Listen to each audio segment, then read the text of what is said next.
Good evening all, and welcome to the Precision Motorsports Race Champions 2011. We're live here from Wembley Stadium, where the Race Champions has been held for a couple of years now.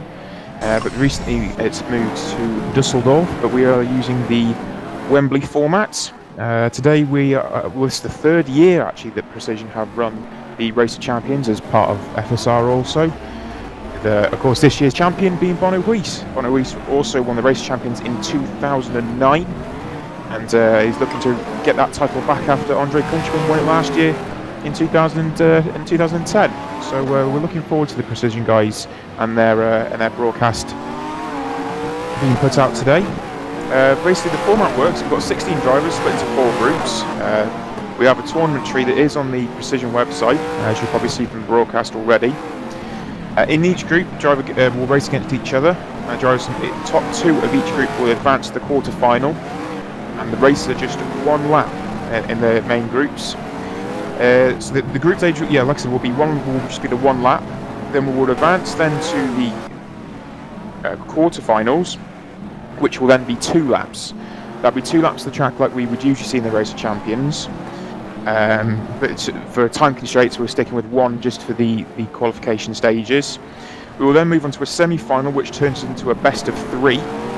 And then for the final, we turn into a best of 5. So it's quite a long tournament to go through. And obviously 16 drivers. We have many drivers here with us this evening as well. And they're currently in warm-up at the moment. The actual cars themselves are only released around about 5 o'clock GMT, so they're all getting used to the cars that are on offer. The first group though will be Group A, and that they will be using the V8 supercar.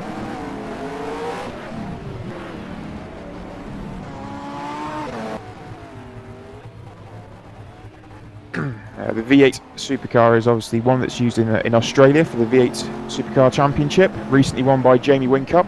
Magnificent weekend that was in Sydney. But it's the V8 supercar is the Ford Falcon. It's got a power of roughly 600 brake horsepower with weight of 1,355 kilograms. Rear wheel drive, of course, brake horsepower of roughly 442, so it's a very powerful machine, very, very heavy. Not a lot of downforce on it, so it's very hard to control.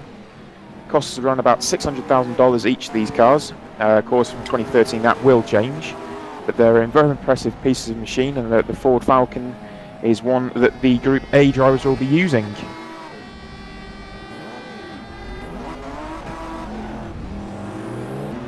And now just to run through that first stage, Group A consists of Atze Kirchhoff, Jack Keithley, Dennis Hirrle and Cyril Verdmuller. Speaking of Dennis Hirrle, Dennis will be joining me throughout the commentary as well, and obviously he'll be racing and he'll be giving an in-depth analysis on his own racing and the events going on this evening. But the first race of the evening will be Atze Kirchhoff against Jack Keithley, that we're looking forward to, as these guys are just still in warm-up at the moment. Andre Kunchman, obviously the organiser of this, and he will be directing also. So a little bit of background on the starting group. Obviously with Atze Kirchhoff, 24 years old is Atze. He is Dutch. Former Twister racing driver and manager. Joined FSR in 2010, but currently has moved to Redline on iRacing, and as far as I remember, actually seeing a race just recently, he's doing very, very well there.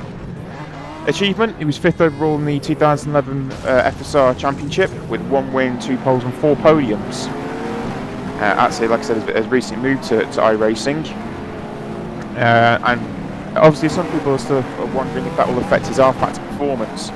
Obviously quite vastly different modifications, but the people are looking forward to seeing if he can actually come back from iRacing into rFactor, which a lot of people have struggled, because obviously the physics are massively different. But it's Atze who will be up against Jack Keithley. Now Jack Keithley I know very well from doing a lot of touring car stuff. He's 19 years old from England, and he's a very successful touring car driver. In fact, he's with GT Omega in the World Series. Since 2008, I believe it was actually. He's won the GSC Touring Car Championship once and 3 times runner-up. He's the V8 Thunder multiple champion, the race department Supertech champion, and the BE Touring Car champion as well. So like I said at the start of that, he's very successful in touring cars, and he's not used to a bit of weight in these cars. And of course, with the cars that we have on offer tonight, he should feel right at home with those cars. I'd say he's probably got more success and experience with the touring cars than opposed to the Formula 1 cars. Still, when he has been on track, he has set some very, very quick times in the F1 car, especially this year, sometimes in the 2011 FSR mod. So, as we just advance here, I think we're just being reset for warm-up, as Andre just talks through with the drivers. Obviously, then we move on to Dennis. He's also in Group A. Dennis is from Stuttgart, Germany. He's a hell of a career. In fact, I've known Dennis for a couple of years now. Commentated with him in 2009 as well for FSR. Twister Racing driver 2004 to 2010. Currently with Precision Motorsports, and he's been with FSR since 2004. I didn't realise it was actually that long. So he's been with Twister for a long, long time now. Achievements: 2005 FSR World Champion, 2009 FSR World Champion also. He's got an overall record of 14 full FSR WC wins, 8 poles and 41 podiums. FSR in 2011, he was 6th overall with 3 podiums, and I do remember actually one being, I think it was at the Nürburgring. He did actually very well there. He's commentator and driver, and he always gives us accurate feedback. I always remember that from 2009 as well. He's a very good commentator in himself. First race we're just getting waiting for is Atse versus Jack, and then the final driver we have in Group A is Stefan Rowland, which I don't actually have his information just in front of me at the moment, but he's a very successful driver as well. He's been in FSR for quite a long period of time. I think he was one of the reserve drivers that actually stepped in. As we now move forward to race 1. Like I said, it was Atse versus Jack on this very, very tight and twisty track. We have on the left, we will have. Let's just see. So the inside line will be Atse, and on the outside, we will have Jack. And these guys will go head to head just for one flying lap. Remember, in these group stages, as these guys just prepare to start up. They're warming the tyres up now. Here we go. Atse versus Jack, and away they go. They're all using launch control in these cars. Okay, going around the outside, and I think one of them has not. Yeah, Atse has not actually used launch control. He's actually just used the clutch. So that has put him at a disadvantage currently, unfortunately. The Jack looks like he's going to control this one on the inside line as he goes into turn 1. It's no clutch allowed. It's meant to be launch control, but I think Atse may have missed that one. As we come round now, and Jack is comfortably leading this, and he goes over the bridge. It's probably the most difficult for the V8 because it's been so heavy in braking down into the final 2 corners. Over the bridge he goes, but it looks like it will be Jack with the win. He does. It takes race 1, but it's not much in it though from Atse. It was a little bit tight like that. Obviously, it needs to use launch control, and he actually used the clutch, which spun up the tyres. Still a close race, but a little bit unfortunate that one. Next race we'll see is Dennis Hirrle against Stefan Rowland, and hopefully this time we will get them both using the launch control. Attention, all non-essential personnel leave the grid now. Both these drivers are very, very experienced. Dennis, obviously, multiple FSR World Champion. So he's looking to try and claim his first race champions victory as well. As these guys should prepare themselves, we will have. Let's just see here. Dennis will be on the inside for the starts, and Stefan will be on the outside. Remember, you can keep tabs on this on the Precision Motorsports website as well, along with the broadcast. So here we go. Dennis Hirrle against Stefan Rowland. Both use launch control, both bogged down. So there's a little bit of a problem with the launch control for the V8 supercars.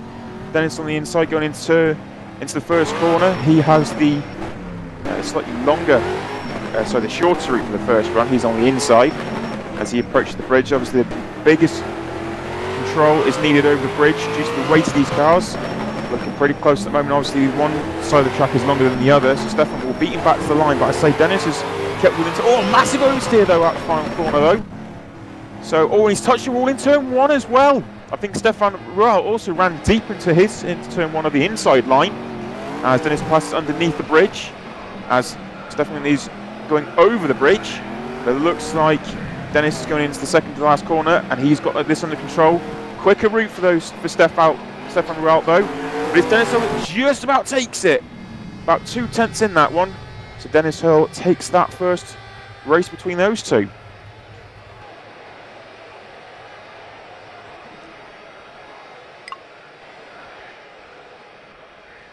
Okay, next we will have Stefan Hirrle again. He will be on the inside, and we'll have Atse Kirchhoff on the outside. And hopefully Atse this time will be able to use the launch control and get a better jump off the line. Attention grid, will all non-essential personnel leave the grid now.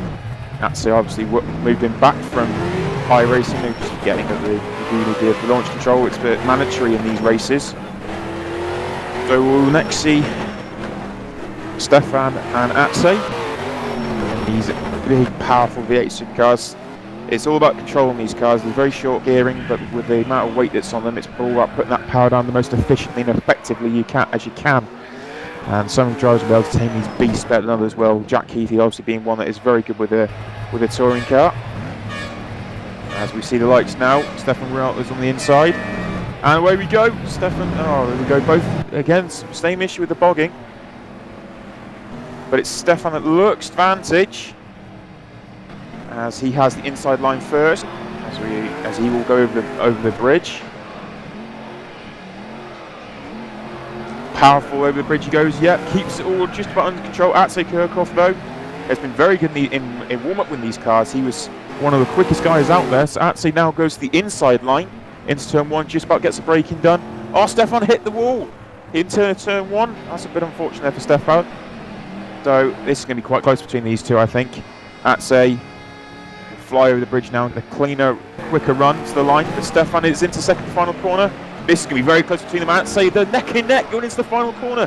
Atse is going to have the longer run, but gets the power down nice and early. Atse wins it just from Stefan Hirrle by about a 0.2 of a second. Nice run there from Atse Kirchhoff. So he gets his first win and notches it up on the board. So that's one flying lap for these guys. We will next see Jack Keithley against Dennis Hirrle. This should be a very good race. Jack, obviously, like I said, absolute maestro in these touring cars. And then Dennis Hirrle looking to claim his first race of champions. As we just move to the next event, I'll just take a moment.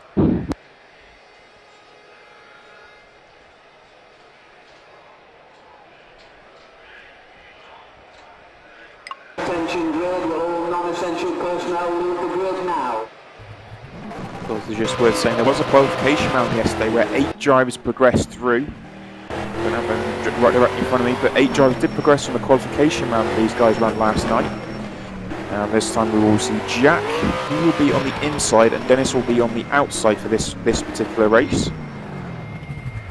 So as these guys just line up and prepare to use the launch control, which the launch control seems to be bogging at the start, and the revs are dipping well below what's required for the start, unfortunately. But nevertheless, we will now have Jack Keithley against Dennis Hirrle. Lights out. Both get a pretty similar start. Looks like Jack got a slightly better start though. Looks like he actually maybe hit the clutch there to go a little bit more bite after the launch control disappeared on him. So, Jack Keithley inside line, Dennis Hirrle on the outside. It will be Jack first to cross over the bridge as Dennis is already going into the final 2 corners. Looks like these are both of them very, very close together.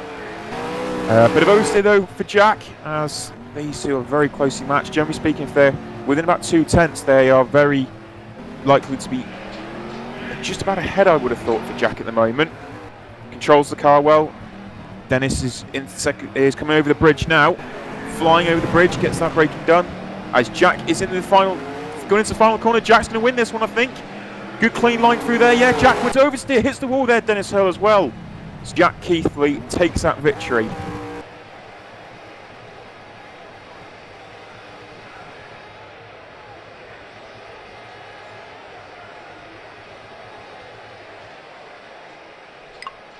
Okay, so Jack Keithley moves on, and then we've got Atsej Kirchhoff now against Dennis Hirrle. So Atsej will be on the inside, where Dennis Hirrle will be on the outside. That's another race coming up.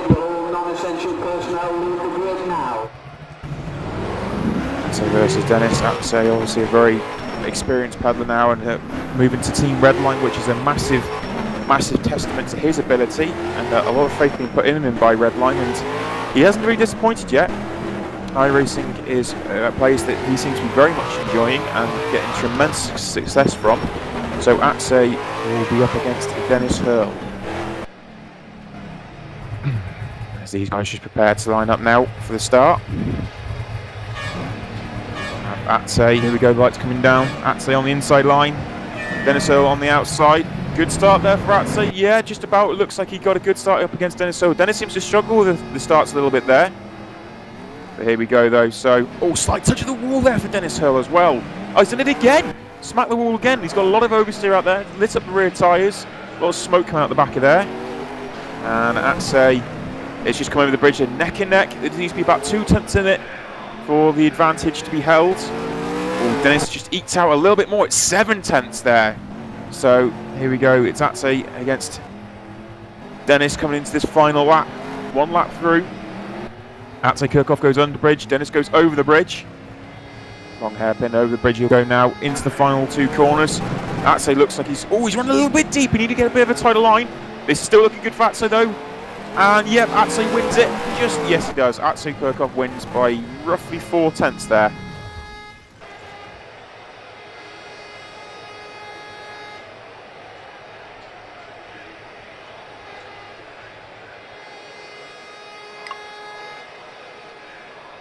And we will finally now have Stefan Rowland against Jack Keithley. Jack out again against Stefan. Stefan probably the weakest in this group. He was very late to come into the race champions actually. It was a late call up after I believe it was Cyril Verdmiller had to pull out. So yeah, a few issues there for Cyril, but it's a late call for Stefan. So here we go for the final race of Group A. With hopefully shortly I'll be joined by Dennis Hirrle also. I think he's now completed his run. So we'll get through this race first. Jack Keithley this time will be on the outside lane, where Stefan Rowland will be on the inside lane. Oh, Stefan spins it there on the, just trying to practice. Jack Keithley now sitting on the grid, and they're both sitting out there now as we prepare for this final run. Stefan on the inside, Jack on the outside. Oh, slightly they get away there, but Jack just about gets it away. Looks like Stefan had a lot of wheel spin there also. So Stefan's away from Jack. Jack makes just safely around. And yeah, I was right. Stefan Rowland did it. He actually jumped the start.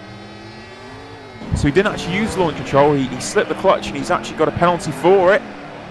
See what Andre Countryman does about that one, but it's Jack Keithley across the line first. He's got a healthy advantage. Oh, but he goes way too deep in turn 1 though. Clips that outside barrier.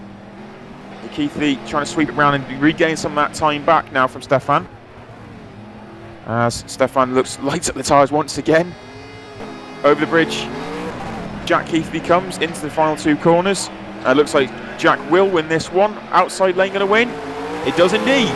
By about 1.7 seconds from Stefan in the end. Excellent work there from Jack Keithley. And that is the end of the V8 Supercars and Group 1.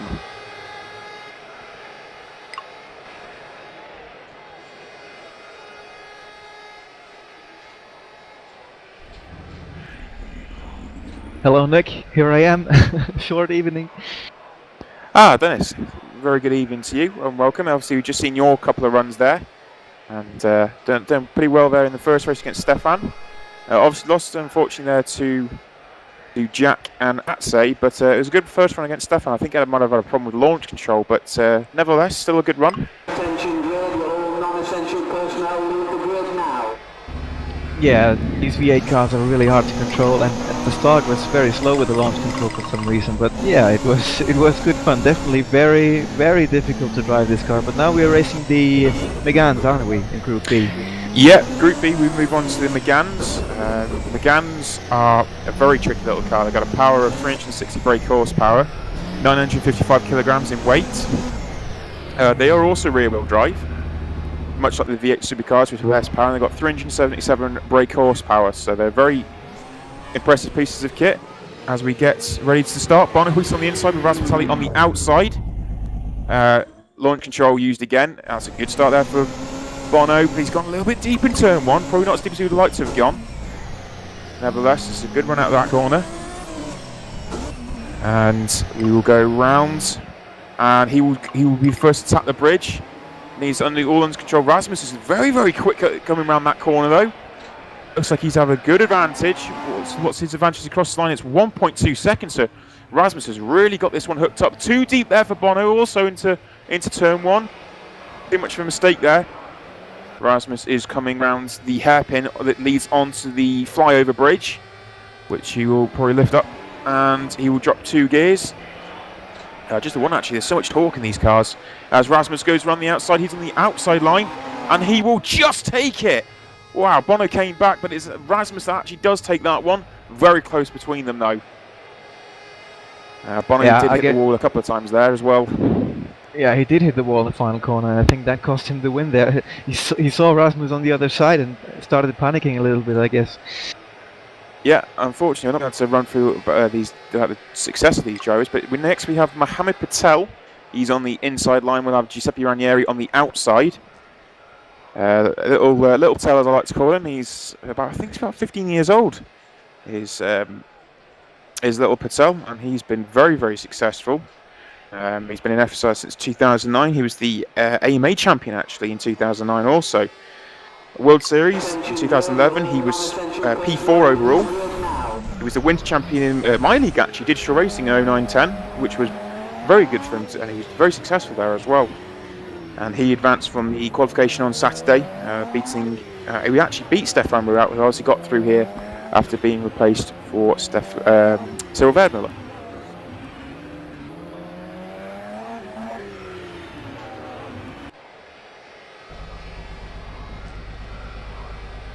So we're just waiting for these two to line up now.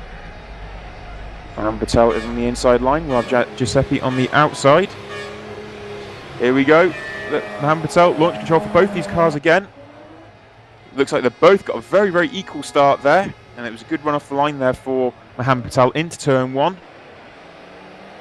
Nice tight line from Mohammed Patel here. So he's really got this car dialed in. He likes to place the car.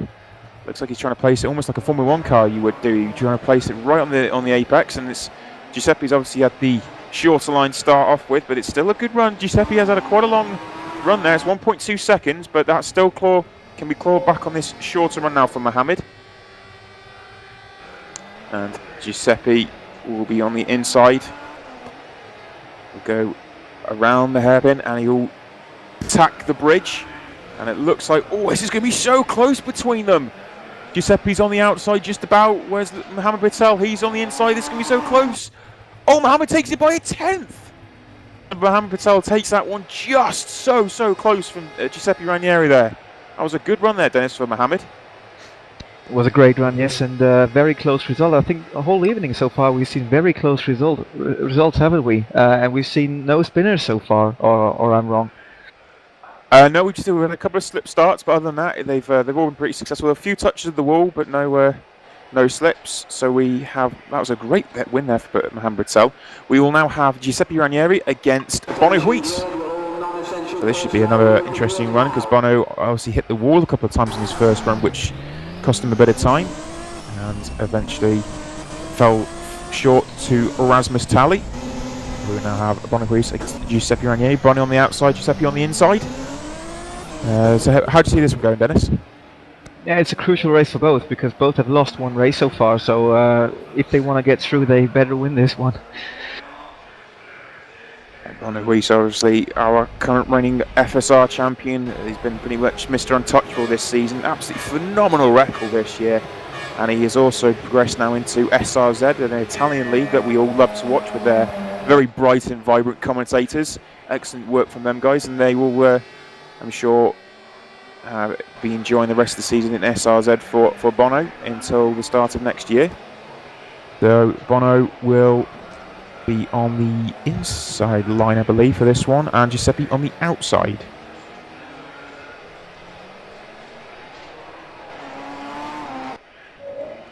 So they go through. Slightly delay there for me. So Bono just clipped the wall slightly there as he goes round all the way around the outside.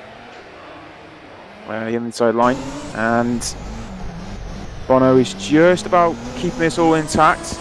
Looks like he's struggling with a bit of oversteer though, and they're coming through to the final two corners. But it's going to be Giuseppe, I think it is. It's Giuseppe. Oh, he smacks the wall as well, Bono. Giuseppe Ranieri takes it. So he smacked the wall there, Bono. He's really struggled with the touching these walls. I don't think he's liking these bigger cars as much, to be honest. But unfortunate for Bono, but it's Giuseppe Ranieri that beats Bono there. Yeah, I would say the first real surprise of the evening, with Bono who is pretty much out, I guess. Yes, he will pretty much be out, because we'll have Rasmus Tally against Mohammed Patel next, and Mohammed beat Giuseppe, so this is going to be the closest one of the Group B at the moment, I believe. We'll have Rasmus Tally against Mohammed Patel. Rasmus, also very, very quick driver. So we will see him next. He's 21 years old, from Estonia. Former Precision Motorsports driver. Retired during the summer, I believe. I think it was for other commitments, but joined FSR in 2009. Third in the FSR World Championship in 2010, one win and 6 podiums. So, yeah, last season was very successful for him. And we'll see Rasmus on the inside line and Mohammed on the outside. So here we go. And we are away. Rasmus, good start from both of them there. Very, very equal again. Nice tight line for Rasmus for the first run into the turn, into the inside line. There's Mohammed Patel pass underneath the bridge for the first time. And we'll see the power of the Megane going over the bridge. Looks like Mohammed Patel has had quite a clean run at the moment. Looking good for Mohammed. Clean run through the final corner as well. Rasmus Tally, a little bit of oversteer. Didn't carry as much as he would have liked to have done. So Patel goes for the inside line now this time. And he is having the tight line, but he's getting this car, managed to dip the nose, hits the brakes, dip the nose, turns the car in. Exactly the way it needs to be done. This is going to be so close. Rasmus is on the inside. We've got Mohammed on the outside. I think Rasmus might have taken this one, but he's going to have a quick line through the final corners. Mohammed touches the wall. Rasmus wins it by about 6/10. So Rasmus takes that victory from Mohammed. Very, very quick times we're seeing here also. So impressive stuff from these guys. That was a good race though, Dennis. Yes, it was, and Raspitali has been looking good all evening in the practice session also, so he's really, really on fire. And I'm hearing Bonahuis is not out yet. It apparently depends on some tie break, a bit out of my control at the moment, but we'll see. This is the tie break now, actually. It's between Bonahuis and Mohammed Patel, because Mohammed has now lost one. It's a direct race between these two, I believe. This might be a tie break for it. So Bono, I believe that's correct. Anyways, Bono against Mohammed Patel though now. So Bono will be on the inside and we will have Mohammed Patel on the outside line. We'll have Bono on the orange car and Mohammed Patel in the red car again. As Bono warms the car up and gets used to the track again. He's been really struggling with the understeer of these cars here at the moment, Dennis. He's hit the wall probably the most I've seen of anyone currently in the races. Yeah, so that's quite the opposite to what we see him do in FSR Formula 1 racing. He's very, very consistent, very precise, but not here so far. Absolutely, yeah. It's very rare to see him make all these mistakes, actually. So, Bonahuis on the inside line against Mohammed Patel on the outside. Slightly better start there, I believe it was for Bonahuis, but not by much. As Bonahuis has the inside line for this first run. And it's quite closely matched again by the looks of it as he goes over the bridge for the first time, does Bono. And Mohammed goes a little bit deeper into that second to last corner. That was a bit deeper than he would have liked. Keeps the advantage up. Oh, Bono's hit the wall again, inside and outside of the final corner. Oh, here we go. But Mohammed Patel is looking pretty handy at the moment. Bonahuis is trying to claw it all back. Oh, he's hit the wall again underneath the bridge. This is terrible driving from Bonahuis, dare I say. I've never seen anyone hit so many walls. Mohammed Patel flies over the bridge. Here we go, Mohammed Patel on the outside. It's going to be so close between them. No, Patel driving for the line. Oh, oversteer, but he takes it. Huge oversteer from Mohamed Tel, but takes it. Great win there for Mohamed Tel over Bono Huis. 23 thousandths of a second. I think that says enough. Absolutely, yeah. Huge oversteer. The car's fishtailing out the final corner, points it towards the centre of the track, but it eventually just about takes it. So that's excellent work there from Mohamed Patel. And Bono Huis has indeed lost all of his heats. He's lost to Rasmus, he's lost to Giuseppe, and he's lost to Mohamed. That, ladies and gentlemen, our FSR 2011 champion is that for the day. He will not be getting that title that he won back in 2009. So we will now see Giuseppe Ranieri against Rasmus Tally. Will be our next race. So Nick, you want to say there's still hope for next season FSR? Look, yeah, to all the FSR drivers out there, there is hope. Keep the faith, and Bono Huis is beatable. Just you all have to remember that, and Precision Motorsports are also beatable as well. So for anyone looking to go into FSR 2012, keep the faith. It may just pay off this time. There we go now for Giuseppe Ranieri on the inside line against Rasmus Tally on the outside. Rasmus has been absolutely flying in these cars, doing a superb job. Gets a little bit of a better start as well, as Giuseppe ran way too deep in turn one there as well. So Giuseppe on the inside to start with, as Rasmus flings the car around underneath that bridge just then. That looked very, very handy there from Rasmus, as he is going into the second final corner already. He's got a nice healthy advantage over Giuseppe already. Rasmus is looking very, very handy in these cars at the moment. Rasmus goes into his final lap with a healthy 1.9 second advantage in half a lap. That's incredible speed. So Rasmus Tally certainly knows how to handle these Megans. These are the newest spec Megans as well as they attack the bridge now. It's coming close, so Ranieri is heading towards that second final corner, but no. Beautiful line through that corner for Rasmus Tally, and will take the victory. Great win there for Rasmus. 4 tenths over Giuseppe Ranieri there. And that concludes Group B, I believe. Yes, it does. We've had Group B, and that's Giuseppe and Erasmus. Next, we will advance on to Group C.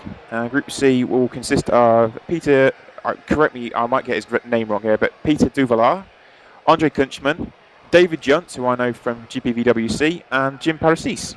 So we're looking forward to this first run, which is Peter Duvelaar against Andre Kunchman. So we're out of Group C here. Dennis, who do you think we will see prevail on this one? From the name list, I would say Duvelaar and Kunchman. But of course, you never know, especially in a race of champions type of form. So there can always be surprises, I guess. Well, a surprise wildcard might be David Junt, actually, because I competed with him just a week ago, in fact, in the GPVWC Race of Champions. So he already has experience of this format, and we were on the same Wembley circuit, so he may be an outside bet for David Junt, and he was pretty handy at the time as well. So we will have the Megans also, powerful machines, very nippy machines. Power, like I said before, is 360 brake horsepower, 955 kilograms in weight, rear-wheel drive like the V8 supercar, and 377 brake horsepower. Sorry, power to weight ratio that is. As we move forward for Peter Duvelaar against Andre Kunchman. Andre is the, I guess you could call him director, I guess, Dennis, for this event. Yes, he is. So just to sum the event up so far, we've got Atze Kirkhoff and Jack Keithley through, as well as Rasmus Tally and Mohamed Patel. So that's 4 drivers. We're looking for another 4 drivers out of the next 2 groups to make it 8 for the next round. So it should be interesting now.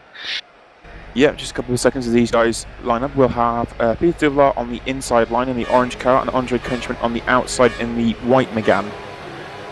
Here we go. So, away Peter and Andre go. Good jump there for Peter Duvelaar in turn 1. Andre looks like he had a pretty good, decent leap as well. So, Andre passing the bridge for the first time. Looks like these guys are keeping it pretty clean at the moment. Obviously, their first round's probably just warming themselves into it, as Andre is already in second to last corner. Beautiful run there, starting that for Andre Kunchman.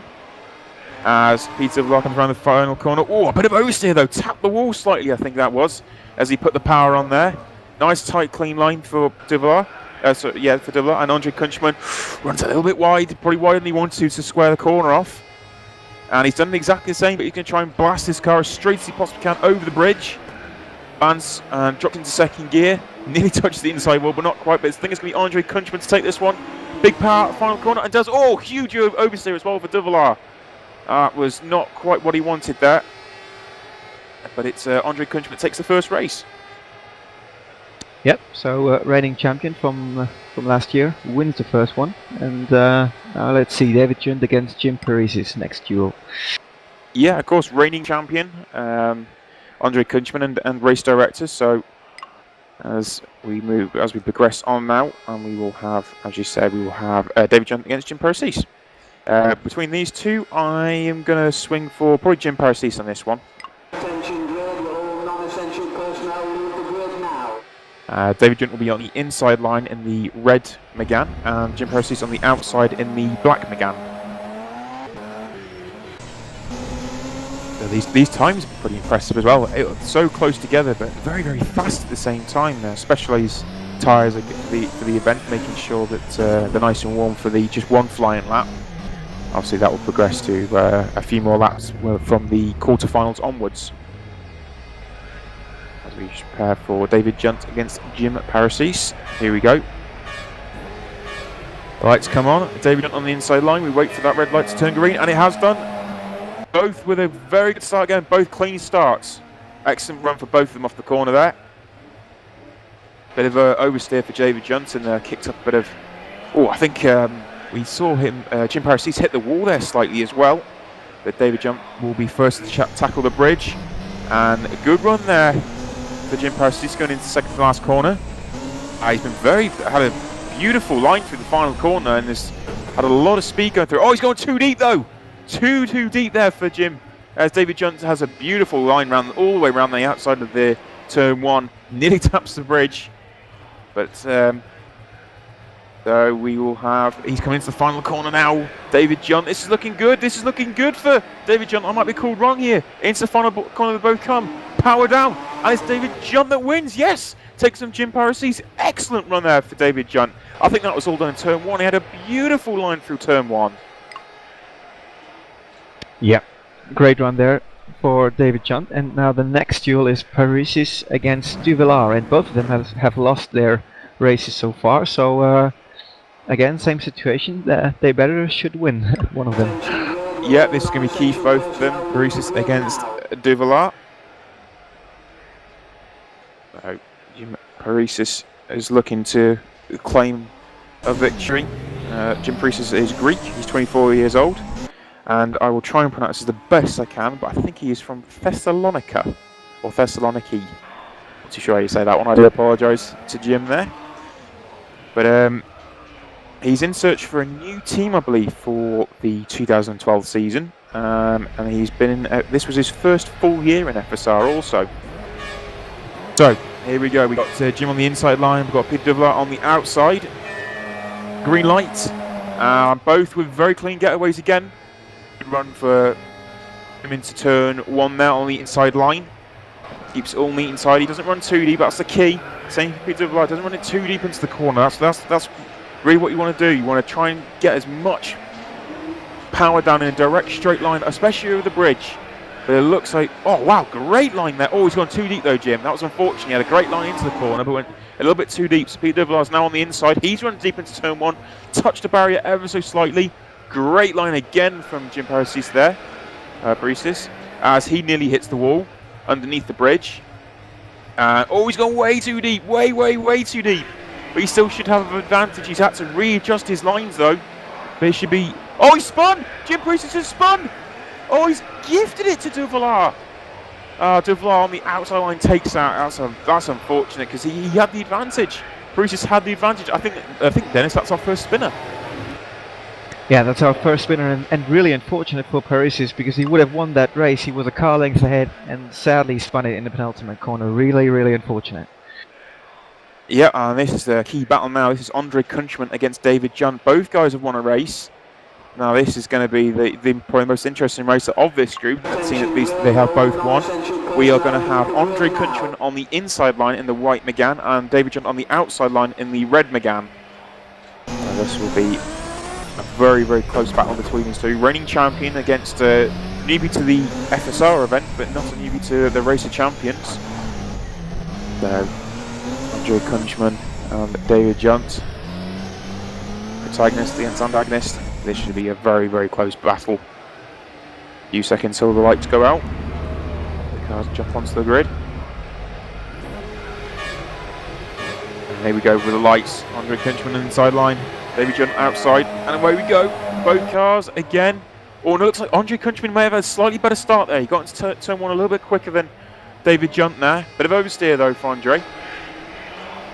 Good line there for David Junt, as he will try and square the corner back off for Andre Kunchman. Over the bridge he comes, very close. Oh, too deep there for David Junt. Got the line all wrong, but he's still got a little bit of an advantage. Obviously, he has the longer run now, so that's Andre has the longer run. That's a full second that he had the advantage. Andre Kunchman is passing underneath the bridge as David Junt will fly over the bridge. Over the bridge he goes now.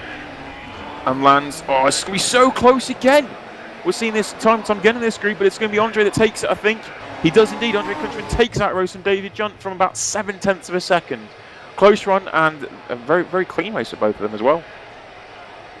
Yep, so Andre Kunchman has won now both of his races. He's looking very, very good. Almost impossible to be knocked out still, I guess. And David Junt has won a race, lost a race. So next duel is Duvelaar against David Junt. Yeah, Duvelaar will be on the inside and David Junt will be on the outside, I believe, for this one. As we prepare Andre going back to his directing duties, as we just have a slight pause here. And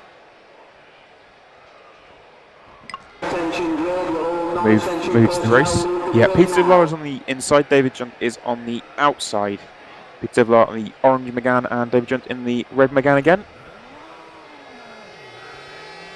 And I believe this is the decisive duel for who gets P2 in that group behind Andre Kunchman. It's going to be Duvelaar or Junt, because Paris is, I think, out already. Yeah, I believe Paris is out, so this will be the race for qualification more than anything. So it will be Duvelaar against David Junt. These two are going to be quite closely matched, I suspect. So here we go. So on the inside line we have Peter Duvelaar, outside we have David Junt. Lights go green. Good start for both cars, and it looks like a good clean start for both of them. As Duvelaar takes the inside line nice and tightly. And David Junt goes underneath the bridge. And we will see him, Duvelaar go over the bridge first. Oh, too deep again there for David Junt. He's made that mistake a couple of times. It might be a line he actually tries to take, where he goes in deep and tries to get as much straight line speed as he can. 1.3 seconds the difference after the first half of the lap. Duvelaar with a very clean inside run of the first corner, as David Junt now will come round the hairpin and he will attack the bridge. And this is going to be very, very close between them. This is so close between them, in fact. David Junt on the outside carries all the speed as he possibly can as he goes through, and is it going to be David Junt? It is! David Junt wins! So David Junt will progress to the next round, and Duvelaar goes out. So your original prediction there, Dennis, has not come in. It's Duvelaar that goes out, and David Junt does progress. Yeah, and that's very good to see other people than the standard people progress. So that's nice. So congratulations to Andre Kunchman and David Junt progressing to the next round. Yeah, absolutely superb there for David Junt. I'm very pleased with him as well, because I know how quick a driver he is. And just to round this Group C off, we'll have Jim Paris against Andre Kunchman. You will see now the race between these two. Jim Paris will take the inside line in the black Megane, and Andre Kunchman on the outside in the white Megane.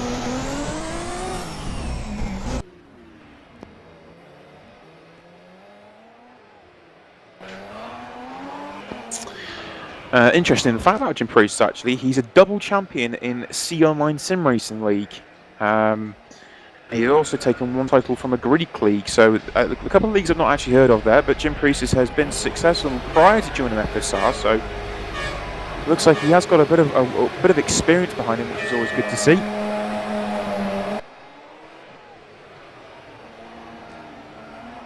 As these two set off now, Jim Priestis. Oh, he spun it, has he?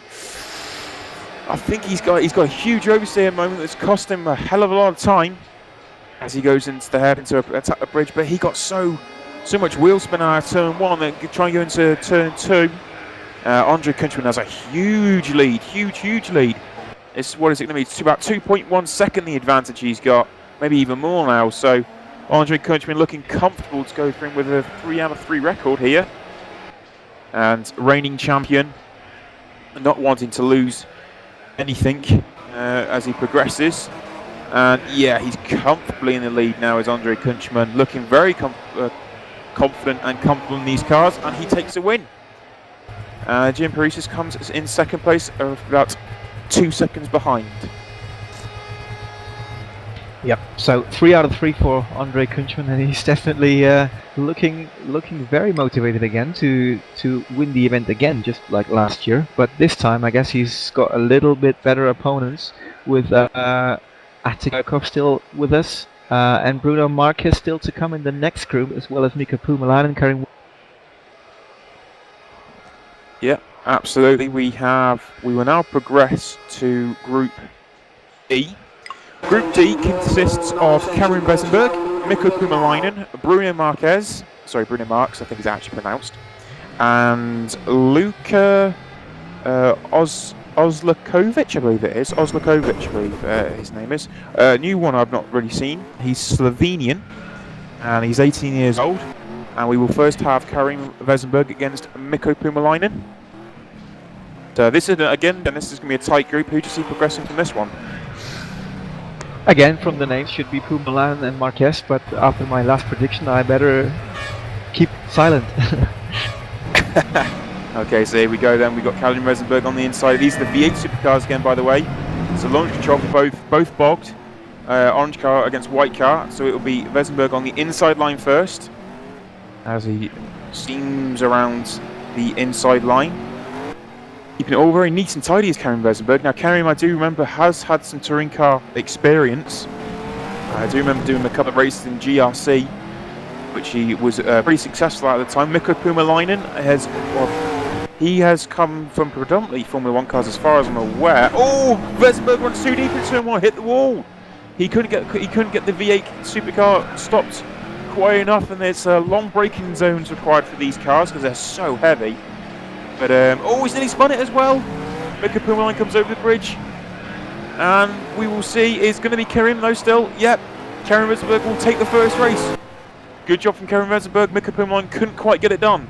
So inside line prevails there, and it's Karim Vesenberg. We will now see Bruno Marquez against Luka Oslakovic. Okay, let's see. Oslakovic, he was in Silverline Racing World Series. He produces the highlights for each round of the World Series Championship in 2000. Well, since 2010, in fact. So he likes his video editing, but he also seems to be a pretty quick driver. Again, like I said, he's Slovenian.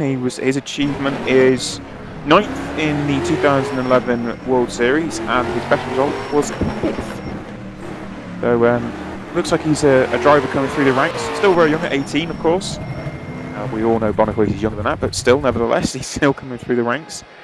Bonacquist being 17, that is. So we will now see Bruno Marquez on the inside and Oslakovic on the outside. And away we go in the V8. Bruno Marquez, they're bogging down in there without using that launch control. They really could do with revving these, really. As we go around turn 1. Looks like Bruno Marquez is having a lot of oversteer in this car. I think he's getting a little bit too happy on the right foot there. Oh, bumped the inside curb, and that's cost him a lot of speed over the bridge. He's sideways over the bridge, is Bruno Marquez. A beautiful manoeuvre and landing there for Bruno Marquez. Oh, Oslakovic is a huge oversteer as well. Out of turn 1, brakes late into turn 1, out the final corner, he got the oversteer. Too deep in the corner there for Bruno Marquez as well. He hit the wall. So this has been a pretty disastrous run at the moment for both these guys. But it's Bruno Marquez. Looks like he will take it just about. He's hit that curb again. He likes getting on these curbs. Bruno Marquez, clean run. Yeah, he has oversteered there for Voskovic, but it's going to be Bruno Marquez that takes this first race between these two. Yeah, but Voskovic was just half a second behind the triple world champion, so that's not too bad. Yeah, Bruno Marquez obviously is a pretty handy driver. 3 times FSR champion, like you said. And this year he's driven in 3 races in the 2011 championship, with his best result being P4, I believe it was. And he joined FSR in 2005. Our triple world FSR champion. And we now move on to Luka Ozlakovic against Karim Vezenberg. Black V8 supercar against orange V8 supercar. Luka will be on the inside, Karim will be on the outside. Yeah, and Wesenberg can make it pretty much stick by winning this one, and Ozlakovic is pretty much his last chance. Yeah, absolutely. Karim, obviously, like I said, he's had many successes along the way. He was 2005, 6, 7 champion in F1 Clips, which is a Dutch league, I believe. As they both get a lot of bogging again with that launch control. Oh, Luka runs a little bit deep in turn 1 there, but so did Karim. Karim Vezenberg needs to try and navigate these corners as quick as he can, because Luka was very, very good against Bruno Marquez. Has to be said, he was only half a second, it's not much, around this short circuit. As a bit of oversteer for Luka coming on onto the bridge, but it's Karim that looks has a handy advantage at the moment. Heavy braking into that first corner, always difficult in these cars. It keeps it nice, neat and tidy as he navigates the inside line. He will be the one to challenge over the bridge next. See if he does a Bruno Marquez and gets it completely sideways. No, straight line. Best way to do it. Drops gear into second. And he will come through by looks of it. Yes, he is. And Karim Vezenberg wins this one from Luka Ozlakovic. And I think that has pretty much sealed Luka's fate here.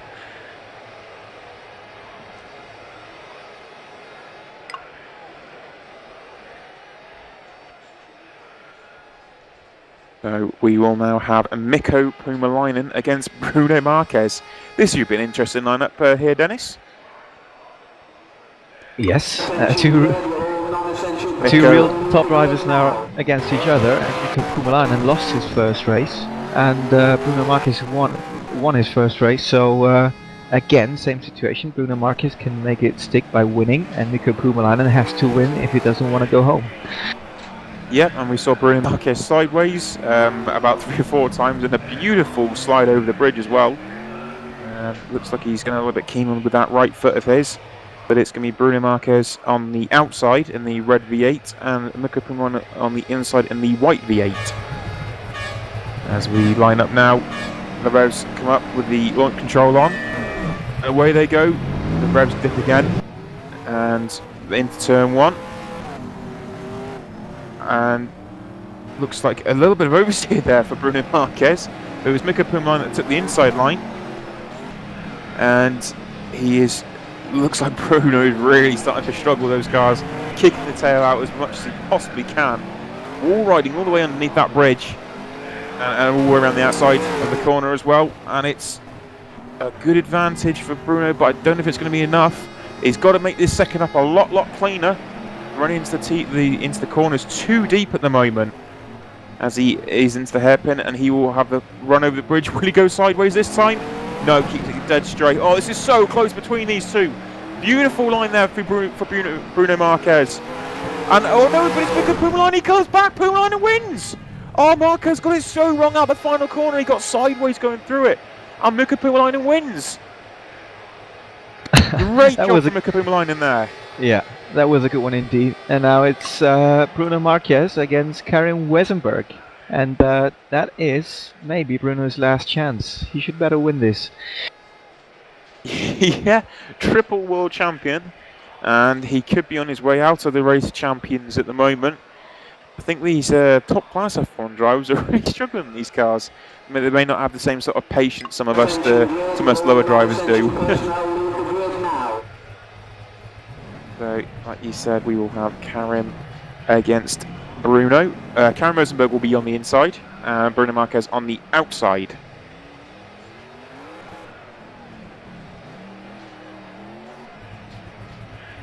As the heat clock just counts down with these guys waiting. It's been a pretty intense race of champions at the moment, and the next we'll have the final event after this, which will be Luka Oslakovic against Mikko Pumalainen. But we'll have to get Karen Rosenberg and Bruno Marquez around the track first. Rosenberg against Marquez, both slipping, of course, again. But it looks like Bruno Marquez, all the way around the outside, is going to try and keep it much cleaner this time. He's going to go deep, is he? No. Good line there for Bruno. He looks like he's trying to get a grip on these cars finally. So we now go round the hairpin and over the bridge. Karim comes. Oh, he's touched the wall in the final corner though. Nearly again going onto the straight, but just holds it. Oh, he's gone way too deep now. Karim into turn 1, and he may have just cost himself there. He's wall riding around turn 1, and he's going to hit the wall underneath the bridge. No, he's not. He managed to pull it back. A little bit of a puff of smoke. And it's going to be pretty close between these two.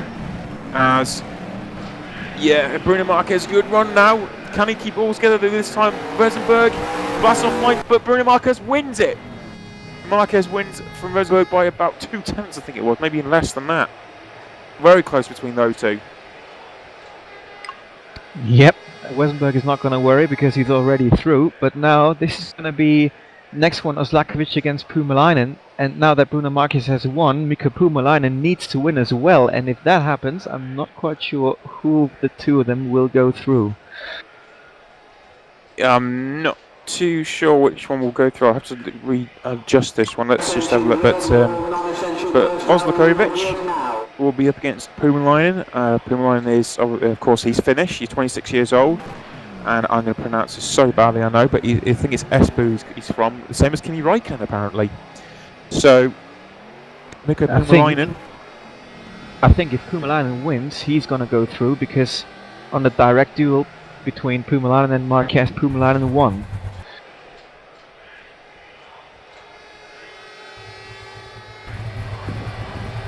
Okay, so final race now. Oslakovic on the inside against Pumalainen on the outside. And here we go, Oslakovic, drop the lights, and here we go. Oh, a little bit of a better start there for Oslakovic. Looks like some of these guys may be dipping the clutch ever so slightly after the launch control and getting a better run. So, Oslakovic is on the inside for the first run. And he will attack the bridge for the first time. Over he goes. As Pumalainen looks pretty good at the moment. Looks in turn 1, he goes not too deep. Oh, he's clipped the inside curve though. He ran all the way around that curve. That was a little bit dangerous. Dipped a wheel in there. And he will have the run over the bridge. Puts the power down, slides out of the corner over the bridge. And he looks like he's got the advantage over Oslakovic. Oslakovic with a huge oversteer moment. But it's Mikko Pumalainen that wins from Luka Oslakovic. And I believe that now progresses Mikko Pumalainen. I'm not quite sure, because either it's direct duel or it is based on lap time, on race finish time. So let's see what Andre Kunchman, our race director, says.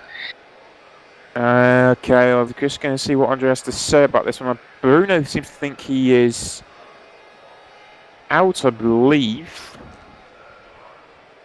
I think this is going to be based off time at the moment, so we'll just have to wait and see on this one. So, well, anyway, that concludes our group stages. We'll just have to wait and see who has actually progressed from Group D. But it was Karen Rosenberg, Mikko Pumalainen, Bruno Marquez and Luka Oslakovic that were in Group D. And obviously Karen was one of them to progress. And it's Mikko Pumalainen goes through, and Bruno is the one that goes through. Bruno Marquez has gone through in second, so so Karim goes out actually. Sorry, so Karim is out. So that must be based off the yeah, it's based off the coefficient of the times, which is 0.2 to Karim from Bruno. So Bruno goes through based off 0.2 of a second. That was pretty tight there, but looks like we will have instead going through Mikko Pumalainen and Bruno Marquez. Yeah, I'm so sorry So- for that. I was already announcing Wesenberg to get through, but that was totally wrong. So apologies for that. So it's Pumalan and then Marquez through. I thought it was Wesenberg as well, but it looks like based on the coefficient of the times and the accumulator time, it is going to be Mikko and Bruno. So we will now have a slight interval now for the. I believe we're having a video coming up that our good director Jaakko will play for us now. So yeah, we'll have a little bit of a break and come back after the video.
Super Impreza power of 645 brake horsepower, weight of 1,231 kilograms.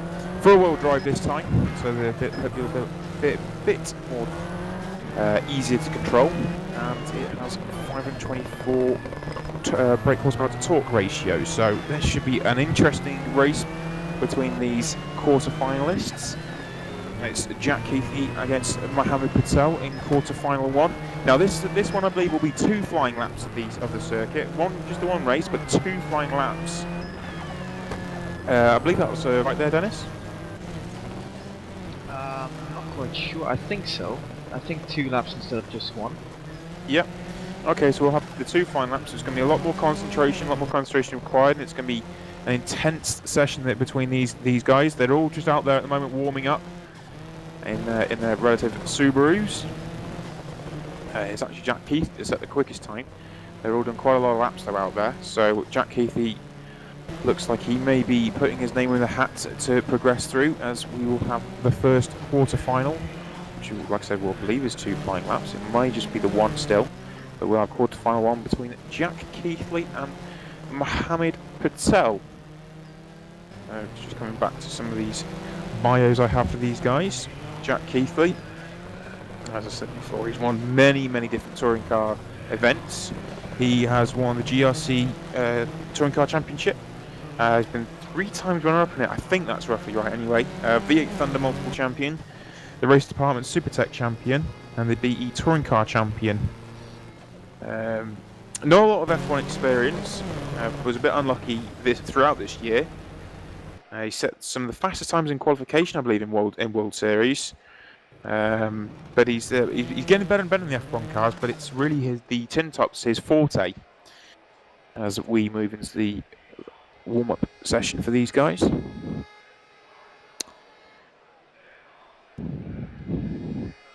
So with this first quarter final we have here, Dennis, obviously it's getting more and more hard to call, I can appreciate, but who do you think we'll see prevail between Jack Keithley and Mohammed Patel? I was not gonna make any predictions anymore, but this time I make an exception. I'm gonna go for Jack in this one because he's just so good with these cars. Well, I do appreciate your predictions because they're always interesting. But yeah, I think I'm going to join you on this one. I think Jack Keithley may just snatch this one because he's looked very good out there at the moment, and I don't think he can put a whole great deal past him. Yeah, it looks like we are just sticking to the 1 lap format as well for the quarter-final stage. So we will have...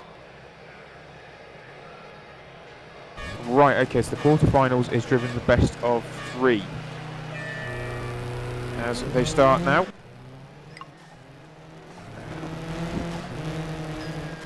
As Jack Keithley is progressing to turn 1, he's on the inside line. Here we go round the hairpin. As a beautiful line there from Jack Keithley. He's really got this one dialed in by the looks of it here. It's going to be close between them though. Mohammed Patel and Jack Keithley. Again, beautiful line in what Jack's doing here. Dips the brake, turns the car. The nose dives into the corner essentially, and what a line around the outside. He's really getting hooked up with these cars.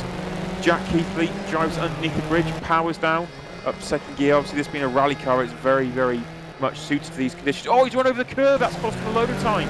Done it again though, but he should win this one. Into the final corner, yeah, he's got this one. And Jack Keithley wins from Mohammed Patel. Now I think what's happening is the format is slightly different, so we will actually have the best of 3, so you need to win 2 races as opposed to have 4 laps, I believe this one is. Correct me if I'm wrong there, Dennis, I think that's how it's now seen as. Yep, it is best of 3, so if Jack wins again, next one, he's through. And the way he drives is just so amazing. Just look at it from the outside, watch this guy drive the car before the corner, sliding into it. It's just amazing to watch. Yeah, I have to agree with you there. Here's a beautiful line and a beautiful style what he does with these heavier cars. And he just seems to have a certain way with them that where he's able to dip that nose and really start to turn the back of the car, and it points it in the ultimate and most precise direction. And he's been doing that all throughout. So Jack Keithley this time will go to the outside line with Patel on the inside. Patel in the red car to Keithley's black car. This second run of the quarter-final one. Like I said, this is a best of 3 event, so essentially you just need 2 wins. And we'll now see if Jack Keithley can go 2 for 2 straight away and be the first one to progress to the semi-finals. So here we go then again. Mohammed Patel against Jack Keithley. Jack, the launch control used, they need to be using this car, and it works much more efficient as the V8s. A long route round, all the way around the outside, long corner that first one if you're on the outside. Dips underneath under the bridge, accelerates straight underneath there. Beautiful line. He's sliding it through the corner. He really is knowing what to do with this car. It looks great on camera as well.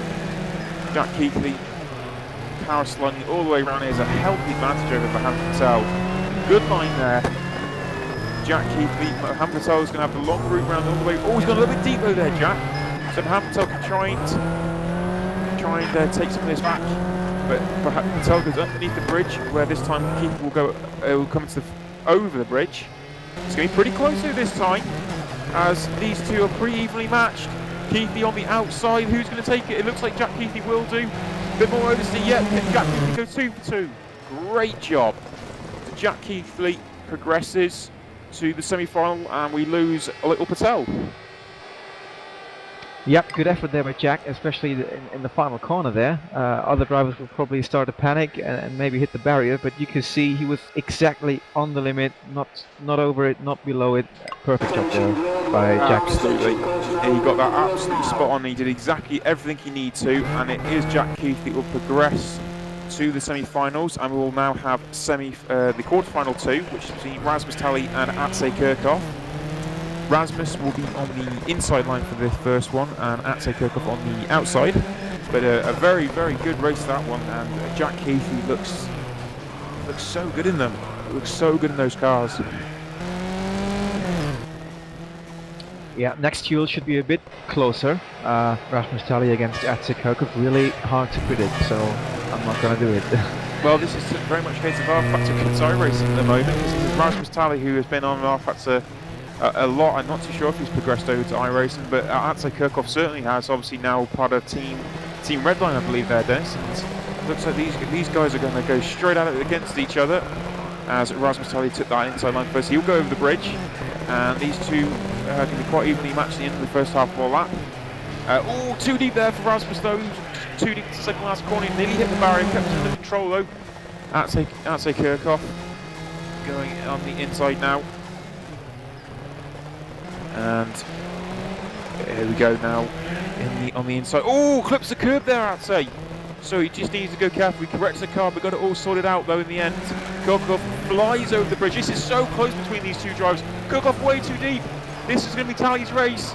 He just about held onto it. He ran deep as well, but Rasmus Tally takes it. 2 hits to the wall there for Atsej Kirchhoff. Both wall riding all the way around the outside of those final few corners. That was not great driving from, but they both managed to successfully make it around. But it's Rasmus Tally that took that first race. Yep, by 0.8 of a second. So as we've seen before, the first race between Jack and Mohammed was like 2 seconds, and the second one was much closer. So now they got a better groove with the car now in the second race. So this should be very interesting now.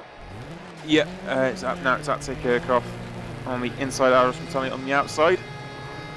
So really get these cars drifting. Dip that nose into the corner and get the back of it sliding all the way through the corner. And seems to make the car move about more, and that's exactly what he needs to do, is get the rear of these cars moving about more and really point them. And that's what Jack does so efficiently. He seems to be able to dip that nose and the car turns so precisely. He's able to point it and just blast it straight off the corner. It's great to see, as we now see these two drivers line up on the grid. So Atsej Kirchhoff inside line, Rasmus Tally on the outside. Launch control for both of them. So, grips on the inside there for Atsej Kirchhoff. And he's run a little bit deep. These guys are not as clean as what Jack was doing it for sure. Rasmus Tally a little bit deep. Pushes too deep into the corner. He was very, very good in the Megans, but he's really struggling with the rally car at the moment. This Subaru is biting all these drivers apart from Jack at the moment.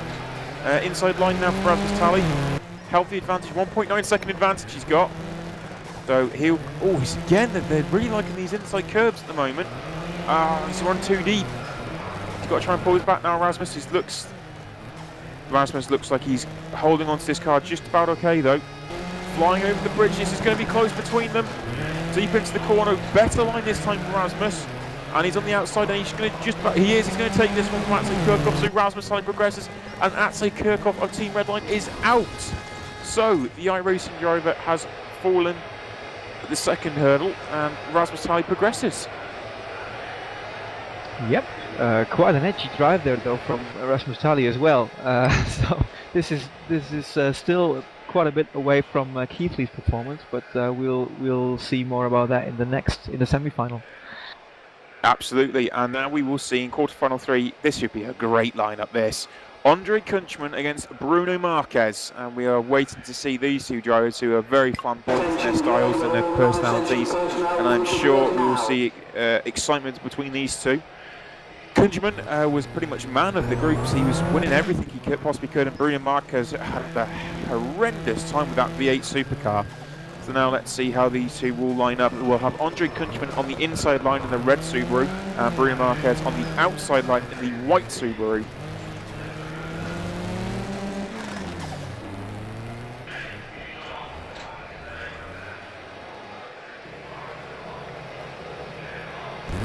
Okay, here's these guys now line up on the grid.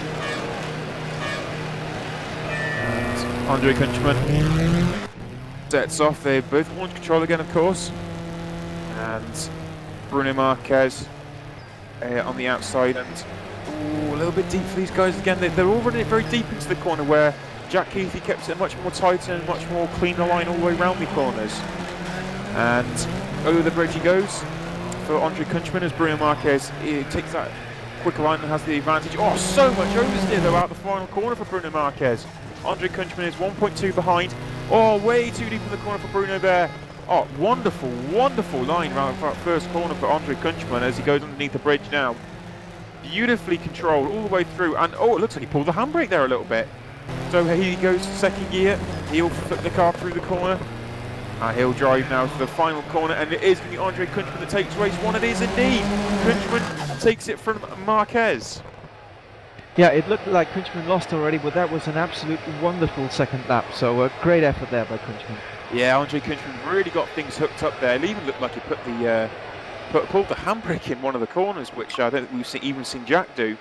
But it got the car around and he pointed it straight off, and that's exactly what he wanted to do. Great to see there.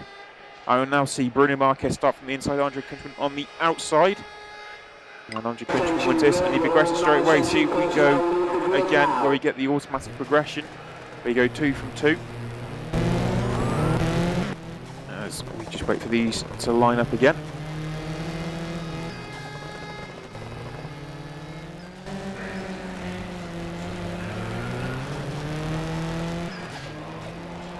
So this is going to be a very intense battle now between Andre Kunchman, race director, Precision Motorsports manager, against Bruno Marquez, 3-time FSR champion. I'm sure there are many times when Dennis Hirrle, you wanted to beat Bruno Marquez in some events. Oh yeah. So here we go then, Andre Kunchman outside to Bruno Marquez, who's on the inside. Kunchman all the way around the outside, a beautiful line again. He's really starting to hook that outside line up where he just drifts the car all the way around. Taps the inside wall of the bridge though as he went underneath it, which could have cost him a little bit of time. All rode round it, but significantly he's got a massive lead at the moment as Marquez goes a little bit deep. So Andre Kunchman now is on the inside. Will take a slightly longer line. He'll go all the way around and he'll drive straight for the hairpin, the double apex. And Marquez going underneath the bridge. Yeah, he got through there cleanly. He slid it all the way through that corner as well, just like Kunchman did. This is going to be closer. This is going to be close. Bruno Marquez is right there. He can see Kunchman on the outside. Marquez might get this one. Oh, oversteer hits the wall. Who wins? Kunchman wins. Kunchman wins it. That was, I think it was Marquez's oversteer that cost him there, but Kunchman has just taken that. What a fantastic run there for Kunchman. It was a slower time. Marquez really struggled out that final corner and Kunchman takes it. Kunchman progresses. Yeah, that was quite incredible. Bruno Marquez losing it there in the final corner. Again, same situation as we had previously. Looked like he won the race already. But then seeing Kunchman on the other side, he got it a bit sideways, it seems. Absolutely, absolutely. So Andre Kunchman progresses with Jack Keithley. and Erasmus Talley. So now we head into quarter-final 4, which is a Mikko Puumalainen against David Junt. Now this should be a cracking race between these two. Mikko Puumalainen obviously done really, really well. David Junt, quite a surprise to progress out the group stages, so things looking good here for David Junt. He's wanted to really show his mettle against these guys, and he will now go up against one of the fastest drivers in FSR in the shape of Mikko Puumalainen. And it's going to be an intense battle between these guys. David Junt, he's a Swiss driver, he's 22 years old. GPVWC driver, also I've driven with him previously, throughout the entire 2011 season actually. I've competed against David Junt, and I know how quick a driver he is. He's the Touring Pro Series, he's in the Touring Pro Series on race department. And so here we go then, lights coming counting down. Set off for David Junt against Mikko Puumalainen. It was Junt on the outside. Looks like he's taken a slightly slower progressive route around the outside, David Junt. But he's going into the final section here. He's collecting the inside curve quite a lot as well. Mikko Puumalainen coming over the bridge. A little bit out of shape there for David Junt, but they're both getting this done pretty well. Hits the wall out the final corner to David Junt. Mikko Puumalainen on the outside now. Oh, nearly hits the wall in turn 1, but collects it all together. Not a very fast line though. These guys look, they're both struggling this Subaru. To Puumalainen, hard on the throttle out the corner, keeping it in second gear around everywhere. Similar to what Andre Kunchman did actually, keeps it in second everywhere. And Puumalainen is going to take this one by the looks at inside line. Mikko Puumalainen driving for the line. Puumalainen takes David Junt in his first race. He has a great run there for Mikko Puumalainen. I didn't know if he would take that one, but it looks like David Junt just struggled a little bit there, Dennis. Yeah, but it's not over yet. Still one more chance for David Junt. Yep, obviously best of 3, so we can move on now, and we'll see who is going to progress. We will have David Junt on the inside in the red Subaru, and on the outside we'll have Mikko Puumalainen in the white Subaru. It's going to be an intense battle between these two. It's quite close that still, so we just got to see if David can pull this back now and put it to 1-1. Otherwise, Mikko will progress straight away with 2 wins out of 2. We'll just have to see how this one now finishes.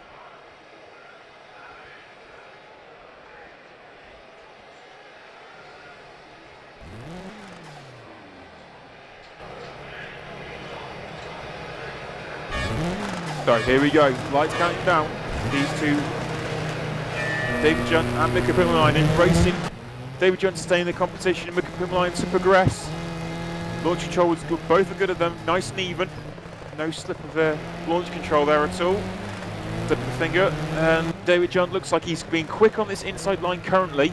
He looks like he was more comfortable on this inside line starting, but it's Puumalainen who's absolutely fine. He went a little bit deep though, it's like the last corner. So a few people taking different styles of line through there, either taking it very tight or squaring off, going deep and squaring off and coming back. Puumalainen goes into turn 1. He looks like he's just about late. He takes a lot of inside curve though this time through turn 1.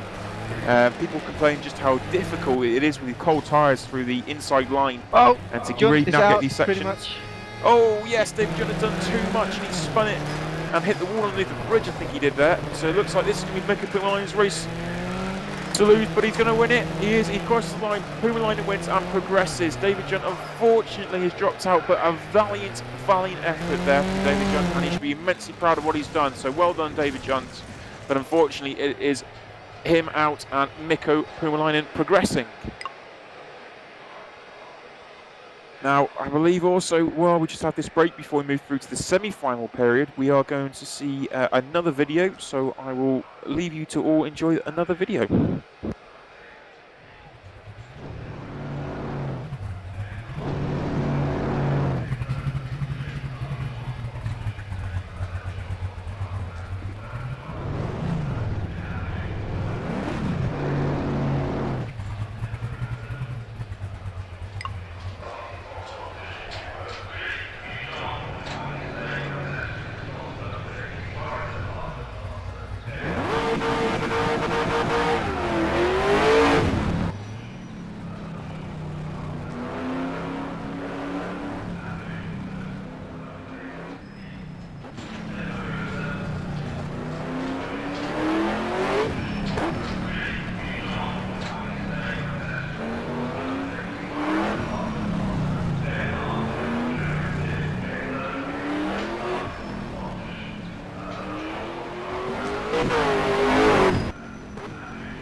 Okay, welcome back to the Precision Motorsports Racer Champions.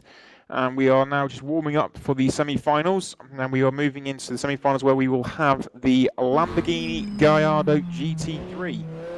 The Lamborghini is 465 brake horsepower, weight of 1,315 kilograms, rear-wheel drive, and 354 foot-pounds of torque. Costs around about 265,000 euros, and it's a very, very powerful machine. It's a big fan in the GT3 Championship, so we will have the semi-finalists running the GT3 Lamborghini. We will have Jack Keithley in semi-final one up against Rasmus Tally, and Andre Kunchman against Mikko Pumlainen in the second one. But before we progress to that, we do have two guests that have joined us. Firstly, we have Karen Rosenberg. Karen, welcome to the booth, and also, welcome to the event. Have you enjoyed the event, firstly, and also, how did you fare against in your group? Thank you, Nick. Yes, I enjoyed it quite a lot, as long as it lasted. For the group phase, well, I, I just feel very unfortunate because, I got 2 wins, 2 out of 3, and it just didn't work out, and just made a few slight mistakes in that last run with Bruno, and just cost me that few bit of time I needed, and those 2 tenths were the difference between winning the group and finishing third with time-wise with 2 tenths lost. So yeah, but I enjoyed it nonetheless. Yeah, absolutely. Only 2 tenths in it as well. You must have been so bitterly disappointed just to go out by 2 tenths, and with Mikko Plumline and Bruno Marquez advancing in front of you. So I'm sure there's a lot of delight, but also a lot of disappointment there as well. Yeah, I was very satisfied after the second battle with Luca, because at that point when you get 2 wins, you think, well, I'm probably going through. But then I realized with that when Mikko and Bruno battled each other, it was quite even at then. So I knew I had to beat Bruno. So I pushed a bit too hard, made a few slight mistakes, and that just cost me that bit of time. And then in the last run, Mikko knew he had to drive a really fast time, and he did a superb job. He set the fastest time from the group at that point. So yeah. Congratulations to both of them, but yeah, I would have loved to advance this time, and I think I could have done quite well in some of the other cars as well. So it's unfortunate, but that's the way it goes. Well, absolutely. Well, obviously, thank you for coming along to the Race of Champions there, Karim, and I'm sure you are looking forward to 2012 season. And I will leave there with you, and thank you very much for joining us. I will hopefully move on now to Atsay Kirchhoff. Atsay, are you there? Hello, yeah. Yeah, hi Atley. Okay, we obviously have seen you progress in Group A, which was with against Jack Keithy, Dennis Hill and Stefan Rowland, and unfortunately you went out to Rasmus Tally in the quarterfinal in the Subaru. How have you found the event today? To start with, it was a lot more fun than last year. Last year, I think I eliminated myself in the first 2 rounds. So yeah, I progressed to the quarterfinals. First race was against Keithley. Well, we all know that Keithley is one of the quickest guys here, so I lost that one. The car was driving like a giant boat, so probably the best car for me to start again, because I just had to install rFactor again after a long time not driving it. So it was exciting actually, and well, the next race was, I believe, against Dennis or Stefan. Well, actually, I won both races, and that progressed me to the quarterfinals. But there, I got I had to drive against Rasmus, and well, he's really quick, and the Subaru is just so crazy understeery that I couldn't find my way with that car. So I had absolutely no chance there. Well, you've done a fantastic job, obviously, to get through and to go up against Rasmus Tally. And obviously, it was a very tough group you were in against Jack and against Dennis and Stefan. So a tremendous testament to what you've done there. And obviously, thank you for coming along to the event as well. And good luck for 2012. And obviously with Team Redline now. I'll very quickly ask you, how is it going with Team Redline? Actually, really well. Well, I'm driving iRacing Pro Season at the moment. I won the first 5 races. Yesterday, I had really, well, I couldn't say bad luck, but I made a miscalculation in my fuel. So I had to pit in the final lap from the lead, so I lost my win there. And well, actually, it doesn't matter, because the championship is pretty much safe already. I still need to get some points, but it's going well, and I'm qualifying easily for the World Championship next year. And there I have to drive the really big guys, and have to compete with them, and yeah, we'll see how that goes. The team is awesome. It's been a whole new atmosphere, a whole new drivers around me, and of course, yeah, the big team is well known in the sim racing world, especially for Gregor Rizzi. Absolutely, mate. Well, you've done a fantastic job again today, and you've had a good FSR campaign. I really do wish you all the very best with iRacing and within Team Redline, because I think you've got a tremendous future ahead of you there. So yeah, the very best of luck, mate. Thank you very much, and have fun commentating. Thank you very much. Okay, well, now we have heard from Karim, and actually we'll hopefully move across into the semi-finals. Again, format is the same as the quarter-finals. It's best of 3. We'll have Jack Keithley against Rasmus Tally, Andre Kunchen against Mika Pumalainen, the Lamborghini Gallardo GT3s, and it will be first one will be Jack Keithley against Rasmus Tally. See how these two fare, because these two arguably have been absolutely fantastic in the sense of speed. They've been really on it today, and even Atse was alluding to there how good Jack is at these cars. He seems to got his head round very quickly. And Dennis, how do you see this particular one between Jack and Rasmus going? I know you're not a betting man at the moment, but I'll throw that one at you. Lamborghini is probably the, I guess, I mean, I'm no expert, but the strongest car of the evening, isn't it? And do you think will that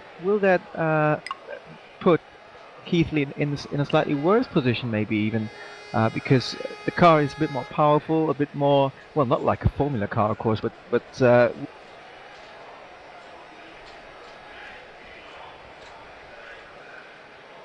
Okay, I think we just momentarily lost Dennis there, but nevertheless, I can see what he was alluding to there, because the GT3 car is probably the closest that we've had in terms of top of the spec range.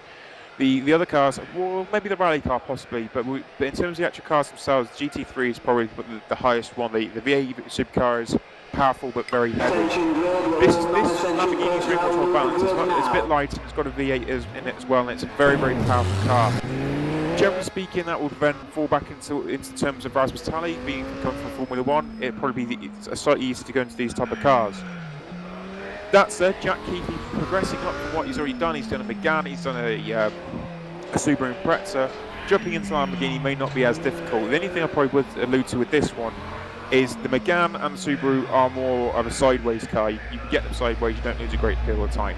The Lamborghini, you can't do that. It's very much more of a direct car, and that requires a lot of control. So, we will now see this 4 laps also this one. So here we go, Rasmus Tally on the outside against Jack Keithley on the inside. Launch control for both of them, huge power, and the amount of speed they carry through the corners is incredible. So Rasmus Tally is gone under the bridge first. We will see Jack Keithley fly over the bridge, but not this time. Well, he's there, coming down this side now. Rasmus Tally into the final corner. He will hold the advantage going across in the first half lap by about 1.4 seconds. Huge braking into the hairpin, into turn 1. As Keithley now, they start this. Remember, this is a 4 laps total. Well, 4 half laps, I should say, 2 laps total. So we'll now get to the end of the first lap and see how these guys are matching. It looks so close between them. So much speed carried through the final corner. Tally's just in front by half a nose. Incredible, these two, how much speed they have between them. So now we have Jack Keithley going on the inside line. We have Rasmus Tally on the outside. These two are matching by absolutely nothing. Keithley doing exactly the same way as he was driving the Subaru, but it seems to be paying off more. So, he's hit, Tally hit the wall. It looks like the mirror came off there potentially. So Tally, he's gone deep into turn 1. The speed Jack Keithley's carrying through that corner is incredible. Rasmus Tally it's so. Oh no, Jack spun it. Jack's dropped it. That's tragic. This was going to be so close between them. Jack Keithley's dropped it, and it's looked like it's going to be Rasmus's now. Oh, that was a great run there for Jack, though. The amount of speed, tail slide out of the final corner. Rasmus Tally wins. Jack Keithley will come across in second place. That was so unfortunate. He's still got two more races where he can claw this back, though. But that's race 1, goes to Rasmus Tally. That was incredible racing there, Dennis. Yeah, you hear me again, Nick? Yeah, you've come back now. Okay, yeah, that was close, and I was trying to make. I was wondering about the more powerful the car gets, might that decrease Keithley's advantage, maybe? Well, like I alluded to before, it's a close one between them. Obviously, Rasmus Tally more experience in the Formula 1 car, got more success there. Keithley coming up, so you basically got them two meeting in the middle, where you got Tally coming down, Keithley coming up, maybe, and they're going to meet in the middle. I would have thought it would play slightly more into the hands of Tally due to the nature of the car and the nature of the beast, but as we've just seen there, lap 1, Keithley was right on his tail. There was barely anything between them, so this second race is going to be absolutely fascinating to see how these guys go. So here we go, Rasmus Tally, he's on the inside line. And we've got Jack Keithley on the outside, launch control, and a little bit of bogging, but no major dramas going into turn 1. Rasmus Tally all the way round. Jack Keithley has kept that beautiful line that he does around turn 1. I've not seen any other driver take turn 1 of the outside line like Jack Keithley has done. He's been superb around there. So now, tight line again. Jack means business. You can see the way he's driving this car, it's so aggressive. And Rasmus Tally has got no answer at the moment. The first half of the lap is 1.4 second advantage. Jack Keithley really wants this. He knows he can beat Rasmus Tally. He's into the final, he's into the double right-hander in the middle part of the lap. He'll sweep round the hairpin, blast it over the bridge. This is going to be so tight between them again, though. This is brilliant racing. Oh, Jack with a beautiful line around there. Jack currently leads it. We've still got another half laps to go. And Jack is meaning business here. He gets under the bridge. Brilliant work from Jack Keithley here. He knows he can take this. He wants this race back. He knows he should have won race 1. And this next half lap, he's flying. He's absolutely flying. He has got a 1.7 second advantage. Can he hold that intact? He's got the longer run though now. So, Jack Keithley, double right-hander again in the middle sector. Rasmus Tally going underneath the Vodafone bridge. He will dive into the corner. That hairpin, that tight hairpin, the double hairpin in fact it is. Where's Jack Keithley? This is so close. Jack flying around the outside. Jack's on the outside. Rasmus on the inside. This is so close to him. Jack Keithley wins by 1/10 of a second. So it goes to a decider between them. Keithley beats Tally. So wow, Dennis, that was just an incredible race there. It was, and it is the first time of the evening that we go into the third race, isn't it?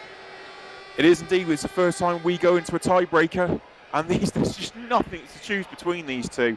Jack has given absolutely everything, but has he given everything too much too early?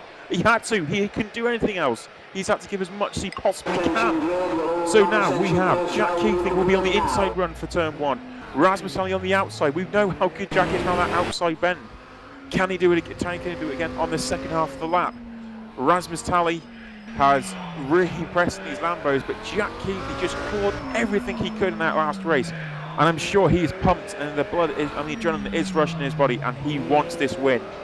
Rasmus Tally will claw everything he can out of that Estonian body and try and claw whatever he can back out of Jack Keithley. With only a 10th in it, it is unbelievably close between these two. Here we go then. Big race between these two. Keithley on the inside, Rasmus on the outside. Diving into turn 1, good line again from Keithley. Maybe runs it too deep. No, he knows exactly what he's doing. He squared that corner off. He's sweeping round. Good line round the outside for Rasmus as he goes under the bridge as well. He powers himself out the bridge. He's got the advantage currently at the moment. Oh, Jack Keithley just knows how to nail it off that bridge in the final 2 corners. He has got a beautiful run. It's 1.6 the advantage. Oh, Rasmus has spun! That's it! That is it. As long as Keithley keeps it all together, he will win and he will progress to the final. He probably has seen Rasmus Tally spin, but Tally spun it. So as long as Jack Keithley keeps this all under control and keeps his right foot under control as well, he will take this and he will progress. So by the end of lap 1, he's got a massive advantage. Rasmus Tally come around the final corner now.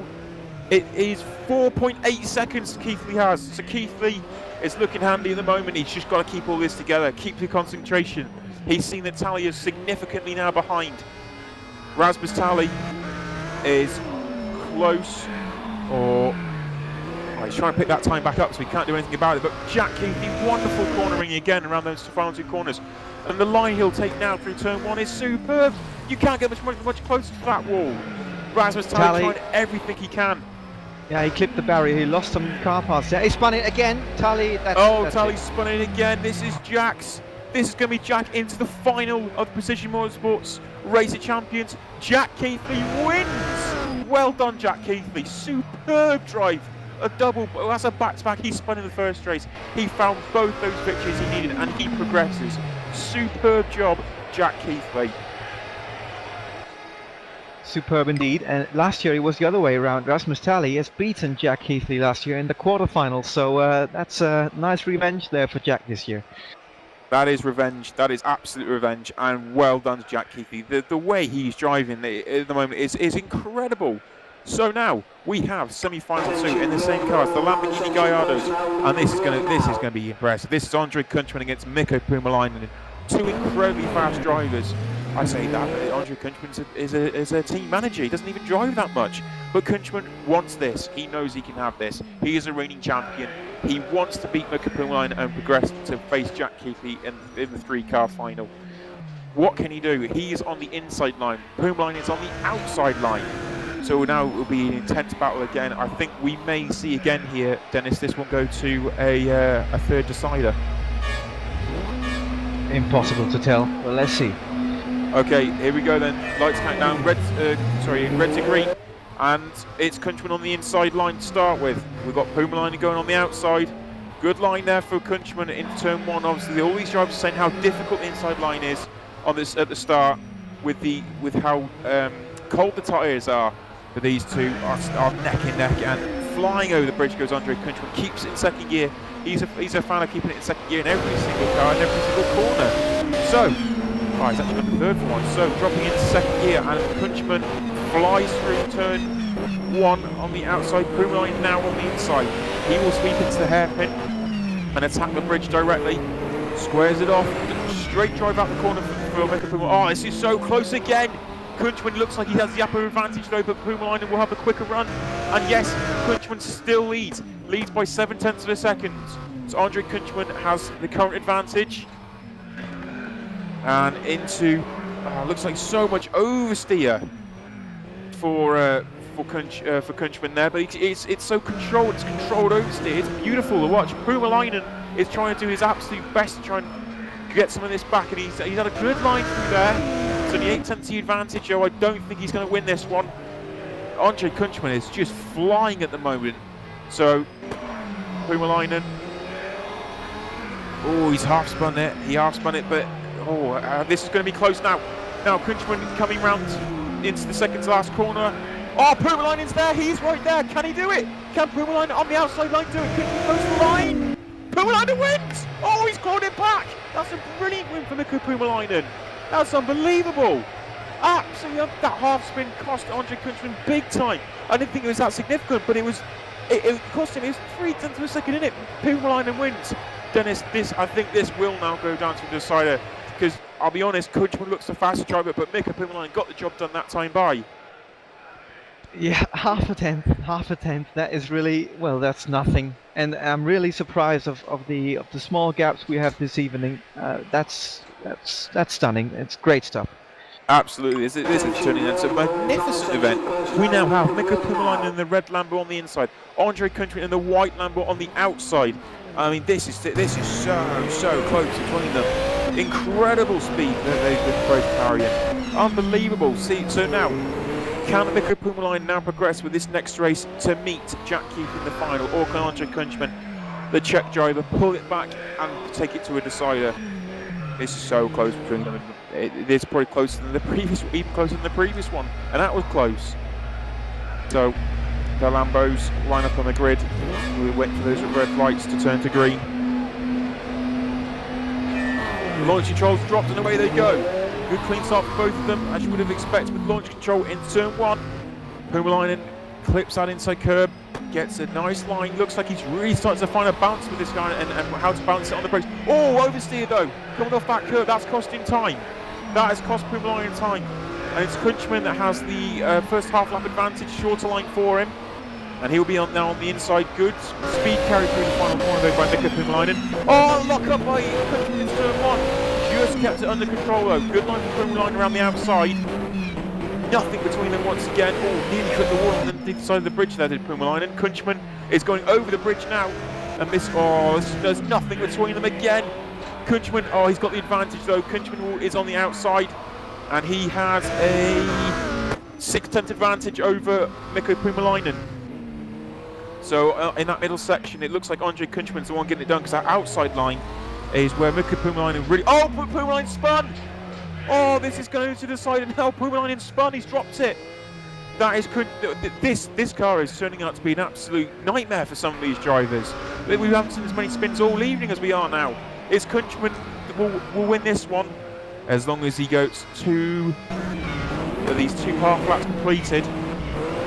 it will be Andre Kunchman to take it to a decider against Mikko Puumalainen, as Puumalainen still pushes on, but he knows he's lost this one already, so Kunchman will come across and he will win race 2 to take it to a decider. As Mikko Puumalainen comes around the final corner quite significantly, he was quite a way behind in the end, I think about 13 seconds, but okay, so again, like semi-final 1, we are going to decider Andre Kunchman against Mikko Puumalainen. Andre Kunchman will be on the inside, Mikko Puumalainen on the outside. Yeah, Kunchman was looking much better, even without the spin of Puumalainen. I believe he would have won that race. Now, is there a bit of a mental advantage now for Kunchman, knowing that he got to grips with the car a little bit more? I believe so. I think that's very, very well said there, Dennis. I think he knows he now has that upper advantage. He's put pressure on Mikko Puumalainen, and he did crack with a spin. He now knows that if he puts him under that same pressure, Puumalainen could do the exact same thing again. Puumalainen knows that he has the ability, he has the technique, and he's got the talent, and he can bring this back and see if he can win it. So, Kunchman, inside line, here we go, white Lamborghini against the red Lamborghini on the outside of Mikko Puumalainen. Mikko Puumalainen with a great run around that outside corner to start with. Dives into the corner beautifully, nearly clips that outside wall though with the Vodafone sign, but dives in, keeps going, and the first half lap, Puumalainen's got a lot of oversteer going on at the moment, which is costing him time. You can't really oversteer these cars too much, it will lose the balance, and it's not the way you really want to drive them. These cars are much more precise, you need to be much more precise with them. Kunchman is doing a great job. So close to that outside wall. If he can touch the wall, he would do. He is so close that he's dropping the white paintwork off that car. Kunchman is driving superbly well, and he has the advantage. Kunchman has that advantage, it's significant as well. Lap 1 done, he's got a second advantage nearly. Andre Kunchman is flying the Czech driver, superb drive at the moment. The 24-year-old from Prague is absolutely dominating this third and final race against Mikko Puumalainen. He'll fly over the bridge, and there he comes, he's coming down, it's quite close, but in real terms, Andre Kunchman has that advantage. Beautiful through those final few corners, driving for the line. Kunchman will go into the final lap, leading this one, and a big lock up there in turn 1. Puumalainen is still pushing though, he's still trying to claw all that time he can back. These guys are absolutely on the edge, running against the curb, running against the barriers. Very, very smooth and good job here from Andre Kunchman. Inside line, Andre Kunchman will drive. He's coming up to the final corner. He'll blast out that final corner and he will win. He progresses to the final. The reigning champion in 2010 progresses into the final against Jack Keithley. Mikko Puumalainen falls out of the semi-finals. Yeah, great stuff there by Kunchman. The first race was a bit of a practice session for Kunchman, but the other 2 races really a very smooth drive, as you said there, Nick. And now I believe it's safe to say we have the 2 best drivers of the evening, Jack Keithley and Andre Kunchman, in the final against each other, and that's going to be best of 5. Absolutely, this has been fantastic run. Now we're going to have a short video to show you now, and then we will come back. And just to pre-warn you, this will now be the best of 5 races, and in different cars as well. So we'll come back very shortly and enjoy this next video.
Okay, welcome back to the Precision Motorsports Racer Champions 2011. We are now progressing into the final stages where we have Jack Keithley, who has been absolutely superb, against Andre Kunchman. Now this format changes once again. It's a best of 5 this time round. Again with the four flying laps, 2 laps total overall. We will have them starting off in the V8 supercar against each other. This is Jack Keithley against Andre Kunchman. Jack Keithley will be in the red V8 supercar and Andre Kunchman in the white V8 supercar. These two looking both pretty handy. In warm-up as well, they've been pretty impressive in what they've been doing. Looks like Jack Keithley has had a slight advantage in current warm-up sessions. And it looks like Jack is going to try and take this one as early as he possibly can. So, Jack Keithley against Andre Kunchman for the 2011 Race of Champions, brought to you by Precision Motorsports. Which we gotta thank them for. Obviously, before this event gets underway, Precision are doing a great job once again for the community, and they're doing a great job here for the Race of Champions. So, we have Jack Keithley will be on the inside line and Andre Kunchman on the outside. We've already seen how difficult these cars to get off the line because they are slipping. So, how do you see this one playing out then, Dennis? Oh, come on, Nick. That's too hard to tell. Like I said before, definitely the 2 best drivers of the evening, the 2 smoothest drivers as well. Jack Keithley, Andre Kunchman. Different cars now, 5 races maximum. It's impossible to tell. I think it's going to be a great show, so let's just watch. Absolutely, yeah, this is going to be an absolutely fantastic race up between these two. Jack Keithley has been a class act this evening. Andre Kunchman showing why he was the 2010 champion, and it's come down to an absolute grudge match between them. So we will prepare for the V8 supercars to start, and we will then switch after 2 events to one of the other cars. I believe it will be the Megane. So we will see now how these 2 fare up. Lights go from red, and here we go. And Keithley is on the inside and gets it away as Andre Kunchman's on the outside. Keithley with a good line through turn 1. Doesn't seem to be having the same issue that the other guys are doing with the tyres, and he's navigating it all okay at the moment. Andre Kunchman is sliding it into some of these hairpins on the inside line, and he looks like he's trying to get the power down on these cars as Keithley nearly hits that outside wall coming into the final corner. Looks like Keithley's kept just about in touch to keep Andre Kunchman honest, and it looks like Kunchman touched the wall actually slightly there in turn 1, or run deep. Keithley is flying around this inside section now. Kunchman's going to approach the bridge again. Oh, it's going to be so close between them. Kunchman on the outside line, Keithley on the inside line. End of lap 1. Who's leading? It's Keithley. Keithley leads by about 4/10 of a second from Andre Kunchman. Oh, Kunchman rides the wall all the way around the outside of turn 1. Keeps it together just about. Keithley is now approaching that bridge. He's squaring the corner off, driving directly up and over the bridge. Great line this from Jack Keithley, and he's keeping Andre Kunchman very, very honest. Kunchman leads this halfway, but Jack Keithley will always run deep. Ooh, that was lucky there for Jack Keithley. He nearly hit the wall on the outside, ran way, way, way too deep. The tyres are really starting to struggle now. They're designed just for these few laps. It's going to be so close between them, but I think it's going to be Keithley. Yes, Andre Kunchman's only just coming over the bridge now. Jack Keithley will take race 1. He does indeed. Keithley wins race 1 between the pair of them. Great race 1 there. Absolutely superb. So we will now advance into race 2 with these V8 supercars again. We'll switch it around, I believe. This time Countryman will go to the inside and Keithley to the outside. Indeed, that is just happening at the moment as we prepare for these powerful V8 supercars to rip up the circuit again. The V8 supercar having 600 brake horsepower, incredible amount of speed, power in these cars for something that is so heavy as well. So this is brilliant, absolutely brilliant. We are preparing now for the second race with Andre Countryman about a second off in that race, I think it was, by the time they got to the end. So Jack Keithley looking like a very promising driver at the moment. Can he wrap this up with inside 3 races potentially as well? So we'll the second one now as we just wait for them. That was an impressive first run there by these guys there, Dennis. It was. So now it's again the V8 supercar, and Jack obviously having a bit of an edge there. So let's see, he should win this again, and if so, we'll have to wait and see what the next car will be. Yep, Andre Countryman inside line. Jack Keithley's on the outside though this time. We've seen how good Keithley is around that outside line. He just seems to have got that line absolutely nailed. And he's done it exactly the same at the start of this second race as well. Huge oversteer though for Jack through the underneath the bridge as they will all come round to the double hairpin. And Keithley has the shortest run at the moment, so he will have the advantage at the end of the first half of the lap. And it's quite a healthy one as well. Countryman looked like he may have struggled on that over the bridge there. I think it was at the hairpin. So Countryman dives into this second half of the lap. Underneath the bridge he goes, nearly taps the wall but not quite. As Jack Keithley flies over the bridge again, and this is actually a lot closer than I thought it was going to be. But it's Keithley carrying all the speed through that corner. Jack Keithley will cross the line. That's 1 lap done for Keithley. Great run there for Jack Keithley. He's done that same thing again where he ran deep in turn 1, but he gets it back and squares the corner off. It's a long sweeping corner with how heavy these cars are. You almost got to triangle it. So round the hairpin again. Next half of the lap. Keithley looks like he's still holding that advantage over Andre Countryman, and it looks like it may have even increased. So Jack Keithley will go into the final tour on the inside line, which appears to be his preferred one because he's been so good over it and he's so fast out the final 2 corners as well. Into the hairpin, accelerates up and over. Oh, it's going to be close. It is going to be close.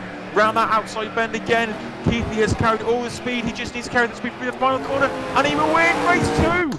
Brilliant job from Jack Keithley. Wins race 2, and he just needs 1 more race to become the Precision Motorsports Race of Champions 2011 champion. Unbelievable. That was a great second race there, Dennis. It was. Andre got a bit closer, but it was just not close enough. Jack made it over the line, won the second race, and now they will switch to the Megans. Yes, they will. They will switch to Megans now, where they will potentially have 2 races in the Megane. The Megane obviously being a 360 brake horsepower car, 955 kilograms in weight, rear-wheel drive. Again, due to the nature of the car, I still think this will suit Jack's style, and I think he probably prefers racing these cars.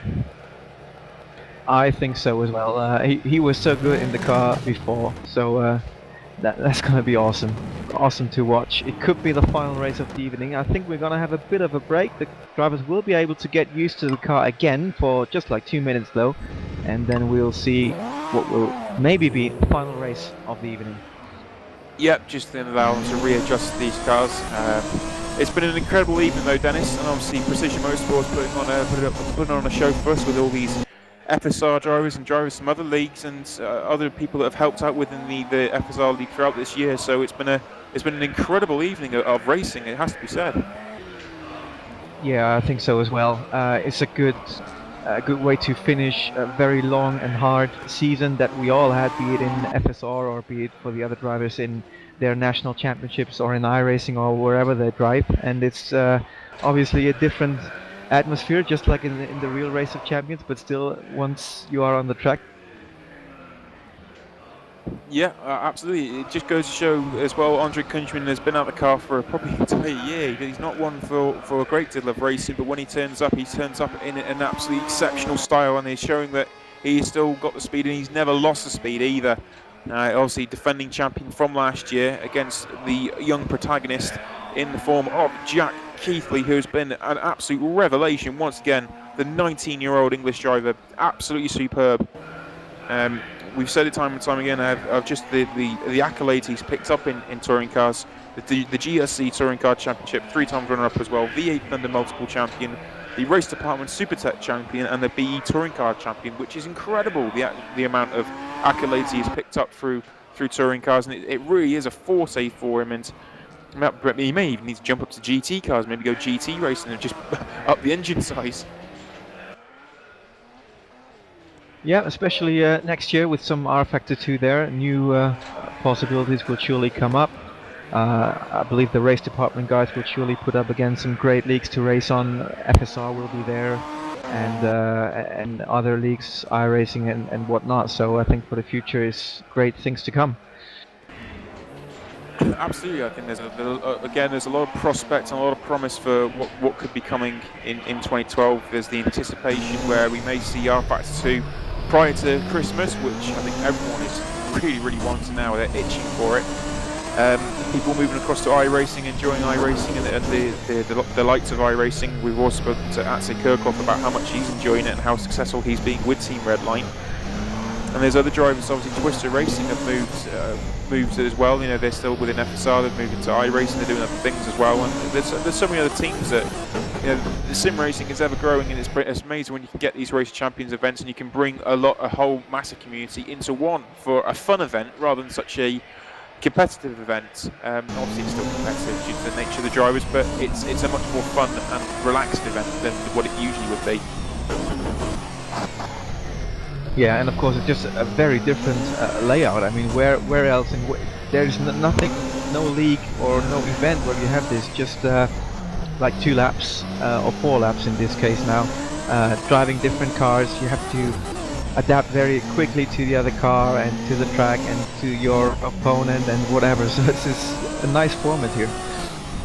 Absolutely, and these guys are just doing some warm-up laps at the moment. They're just getting used to the cars, obviously just coming down from the big heavy V8s, and it looks like Andre Kunchman is the one that has the advantage in these Renault Trophy Megane cars, this is going to be interesting now because it's going to be an intense battle to see if Andre Kunchman can pull a 2-0 deficit down and if he can actually win in these. But it looks like Jack was just getting himself placed and sorted in them cars, but the question is now, can he actually go and beat Andre Kunchman in a car which seriously looks like he's enjoying, and it did so well in the group stages with. So this really could be the final race of the day, and can Jack Keith take it? In warm-up he looked like he was about 3 to 4 tenths off though, so he's going to have to find something deep inside again to find that ability to go and beat Andre Kunchman the third time of asking and just make it a 3-0 whitewash, which would be quite incredible really.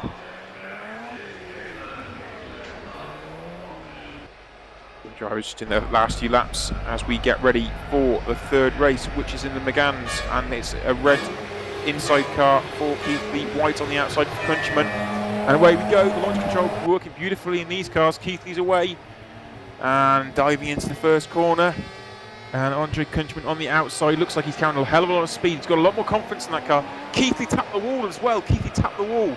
He just nudged the wall on that inside line. He's not as comfortable. He hasn't got the line with these cars just yet. Kunchman looks like he's really nailed. Oh, he's tapped the wall again, Keith Lee. Struggling these cars. He can't put the power down. He's really struggling with the balance of the car. It moves around. Looks like it's moving around a lot more than what he was expecting it to. And he's so close. He's run too deep underneath the bridge now as well. Kunchman is driving absolutely sublimely. It's straight. It's precise. And Keith Lee spun. Keith Lee spun it. I think Keith Lee either he dropped it oversteer or he spun it, but yeah, Kunchman, Jack Keith Lee does not like this car. He's really struggling in this one. Across the line they go, as this is going to be a win for Kunchman, and it will turn into 2-1. Jack is really struggling with the brakes in this car. It looks like he's massively understeering the car. He is not getting on with this car at all just at the moment. Goes over the bridge. Oh, nearly hits the wall. It's the first time that Jack has driven this car as well. Oh, oversteer again. Yeah, you can tell Jack is. This is a bit of an interesting matchup because he is driven. Oh, he's nearly dropped it again. Kunchman is going to win this one for sure. and Andre Kunchman wins, and this is going to be so tragic for Jack Keithley. He wanted it 3 wins from 3, but it's not going to be. Keithley finishes quite a way behind Andre Kunchman in the end, so he's struggling in that McGann compared to what Andre Kunchman is. I think, Dennis, we may be going to a decider at this rate. Yeah, we will, and one important thing there, I didn't realize this before, but Jack Keithley hasn't ever driven the Megane before, so I was telling lies again, but this was his first time. And also Andre Kunchman had not driven the supercar before, so that could explain the previous performances. Absolutely, yeah. Of course, in the qualification state, the group stages, it was Jack that drove the V8 supercar, and it was Andre that drove the Megane in the group stage. So this is actually quite balanced, and I believe the decider car, if I'm not mistaken, is the Subaru. Yeah, it is. So the deciding car is Subaru. It's going to be so close again. This is absolutely fantastic to see between these two drivers. So, inside line, Andre Kunchman against Jack Keithley on the outside line, green, and we're away. Launch control working superbly again for both of them. Oh, Kunchman's too deep. Kunchman's way too deep in turn 1 there and clip the barrier. He's just managed to hook it all back up though, see if he can claw that time that he lost going into turn 1 back. I doubt it'll be that much, but it was still pretty significant as Jack tries to tame the... Oh, now he's run too deep into second to last corner. He's struggling with the oversteer of this car. I think it's still going to be Kunchman with the advantage. Oh, now Jack goes too deep in turn 1. His cars are looking incredibly difficult to brake and really get the power down off them. And Keithley is huge smoke coming from the back of them tyres. He's not liking this car, and he's he's not that far behind actually. It's still pretty significant though, and yeah, Kunchman crosses the line again, and he's leading this one as Keithley goes into the outside line. Kunchman so close to these cars, and they're going over the bridge now. Flying over the bridge is Andre Kunchman, and he will start the final half lap. And he's still got that significant advantage that we all thought he would do in the first place, because he's driven this car, he knows this car, he knows what he needs to do in this car. Keithley is trying his absolute best to claw it back though, but he cannot do it. Andre Kunchman into the final 2 hairpins. Jackson just coming onto the bridge. Andre Kunchman, yes, he is still ahead, and he will dip into the corner. And we are going to a decider. It's 2 for 2. 2 for 2. That's incredible. Absolutely incredible. And just being told, apparently, it was by 0.1 of a second, a tenth of a second splitting them in the Subaru last time. A tenth of a second. So considering the V8 supercar and how big and how heavy it is, Jack Keithley suffered with a hell of a lot more understeer in that one there, Dennis. Yes, and the next car, the Subaru, is going to be so great to watch, because we all know, we've seen how well Jack can master it, the way he slides into the corners. Question is, can Andre Kunchman do similar things? He was fast with the car as well. We believe Jack was a bit faster before, so that's going to be incredible to watch. Final race now for real this evening. I believe it's by a tenth of a second, and it is 2-2, and we are building up for the finale here with the Subaru Impreza WRC car. 645 brake horsepower, 1,231 kilograms, 4-wheel drive, and it is an absolute monster of a car. It may not sound great, but it's a beast of a car. And a tenth of a second split them in their previous events. Incredible stuff, absolutely incredible stuff. They'll get a short little warm-up session, I believe. One flying lap they're actually going to get, because obviously they've both driven this car already, so they're actually going to get 1 lap out on it, and just to see, just get a feel for the car again, where it's at. I must say, the way Jack Keithley was taking turn 1 in this Subaru was mighty impressive. And also just getting a feel for the car again, just making sure they know where they're at with it. As wind themselves up into a bit of a run at the moment. They got to readjust their braking, they got to readjust the way they've been put on the throttle. So this is a case of who can adapt the fastest to a car. And at the moment, going from a V8 to a Megane, it was Andre Kunchman, and now we will see who can go from a Megane into a Subaru Impreza. And it looks like Jack again is struggling with understeer. He's really not hooking up with these cars. And okay, one lap only. Now this is it, ladies and gentlemen. We are going into the finale of the Precision Motorsports Racer Champions. Jack Keithley got 2 wins. Andre Kunchman got 2 wins and the reigning champion.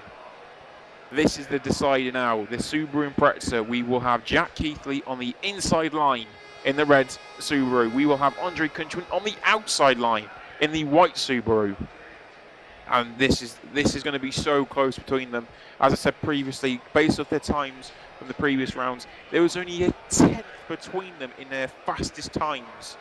This could be so close between them. A great finale and a great way to round out the 2011 season after what has been an absolutely amazing season in more ways than one. I mean, maybe not the on-track action, but the skill and the ability of Bonaparte has been phenomenal. And what we are seeing now is something phenomenal as well between Jack Keithley and Andre Kunchman. And it's going to be fantastic to see which one of these guys can really get this done. Absolutely fantastic to see what can be done here.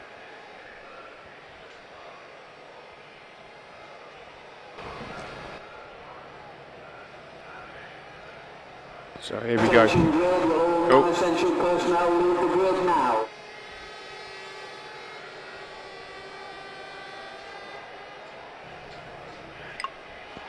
But there's a few technical issues. We'll just have to wait and hold on this one.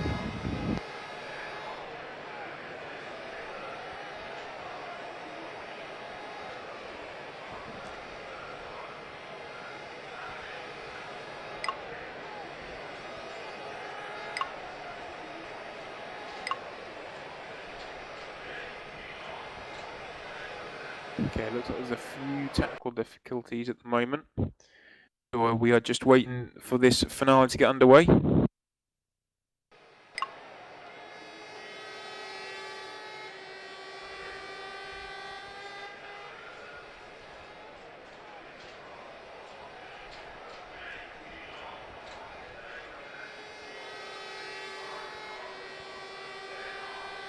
Attention grid, all non-essential personnel leave the grid now.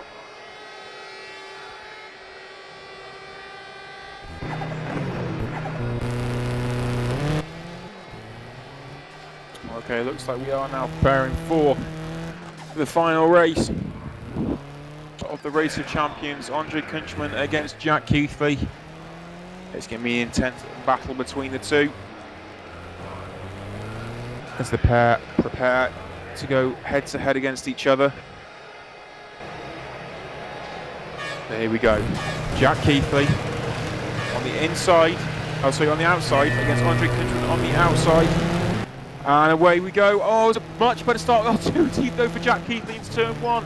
Oh, he's got a jump start, that's why. Oh, he's got a jump start. Oh no, that's it already. He's jumped the start. Jack Keithley has jumped the start, and that is going to gift it to Kunchman. Oh no, that's not a way I wanted to see it be resolved.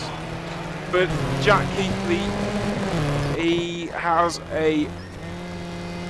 unfortunately got a drive-through penalty for jumping the start.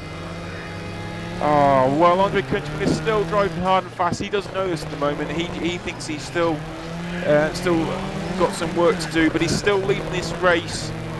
But it looks like Jack Keithley has got that drive-through penalty, which will cost him as they go into the third half. I can't remember, sorry, third quarter. Kunchman hit the bridge there. It's not going to make a difference though, because obviously Keithley, when he comes across the line, will have that drive-through. So looks like we will be seeing a back-to-back champion in the form of Andre Kunchman. Oh, unless he spins it like that. 1 lap, 1 quarter to go, and we will see, it looks like Andre Kunchman, Precision Motorsports manager, win. Oh, will we? Well, there's a lot of discussion going on at the moment to see if this will actually happen, if this will actually stand. Andre Kunchman will come around the final corner. He will win, but will it stick? He is currently, as it stands, the Race of Champions champion for 2011, and it looks like it will stick. Andre Kunchman is the 2011 Racer champion for Precision Motorsports. Dennis, it's not really the way we wanted to see it end, but unfortunately it's ended in pretty anticlimactic ways. I'm not quite sure what's going to happen now, because even Johannes Kunkel is apparently thinking about the restart. He's also a bit of a race director aside from Andre Kunchman, so let's see what happens now.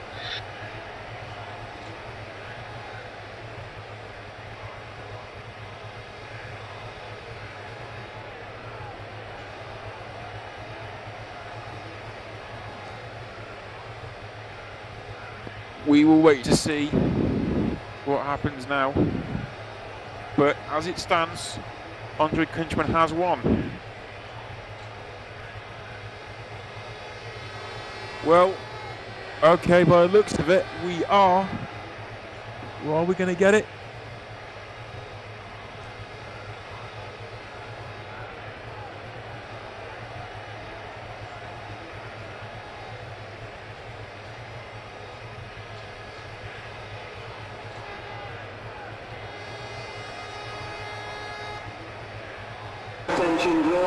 Yeah, we are.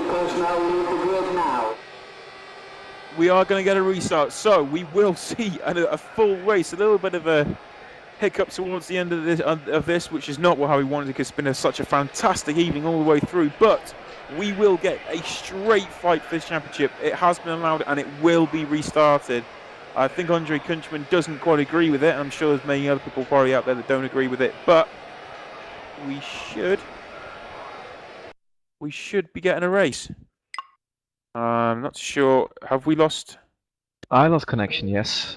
Okay, looks like we may have lost connection with the server as well, which is not the way we want to see it. Okay, we will just have to hold on this one a moment, and we will be back with you shortly. Okay, just bear with us. Okay, looks like we are back now. Few server difficulties just to round out the season. We always got to have a server difficulty at some point. But we're building the tension here once again, and the race has been declared as a restart, and we will have Andre Kunchman against Jack Keithley in this finale with the Subaru Imprezas. So we will now see these two go head to head, and we'll see who can prevail and who will become the 2011 Race of Champions as part of Precision Motorsports. So with all that tension and build-up, Dennis, how are you currently viewing this finale going?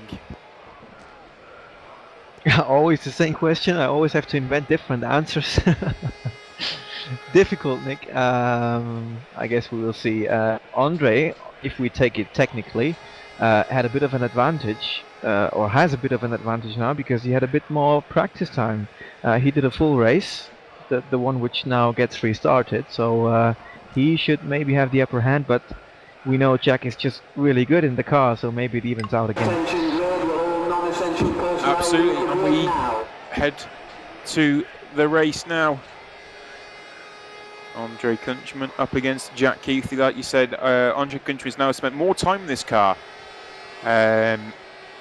He has spent more time in this car. He's got, like you said, it's a big advantage he probably have now, because he has done that full race. But we will now see these two go head to head against one another to declare the Race of Champions 2011. So here we go. Andre Kunchman is on the inside in the white Subaru. We have on the outside Jack Keithley, and away we go. Andre Kunchman, good line into turn one this time by, and it looks like Jack was safe around turn one as well. May have had a little bit of oversteer, but it didn't cost him too much.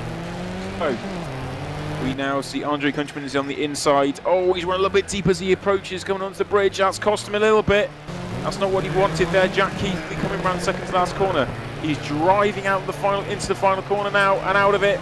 Oh, touches the wall slightly. A little bit of wall riding going on there. So we will see. He will grab that inside curve. Grabs that inside curve really, really well. And Jack Keithley is really starting to grasp this car now. He knows what he's doing. He's got it under control. He remembers what he was doing in the previous races. Drifts it really nicely around that corner. This is so close between them. Keithley on the outside. Countryman on the inside. Oh, Keithley touches the wall. There's nothing between them. I think Keithley has the advantage. No, Countryman does by a tenth. A tenth splits these two guys in the race of champions. Countryman got a lot of oversteer and the tyres lit up. Keithley's gone underneath the bridge now. Good line. Oh, he's touched the outside wall. This is going to be even closer now. Both guys are making little mistakes here and there. That's costing them time. Inside line for Jack Keithley coming to the final lap, and Countryman has definitely closed and probably taken the advantage, as there's a lot of oversteer coming from Jack Keithley's car. Andre Countryman with a wonderful line around that outside loop. Oh, clips the wall on the underside of the bridge. Into the final corner we go for Andre Countryman. Jack Keithley's really starting to struggle now. It's so close between them. Countryman's on the inside, he's got the advantage still. Keithley on the outside. It's going to be Countryman. Countryman is the 2011 Racing champion, and that was a brilliant finale.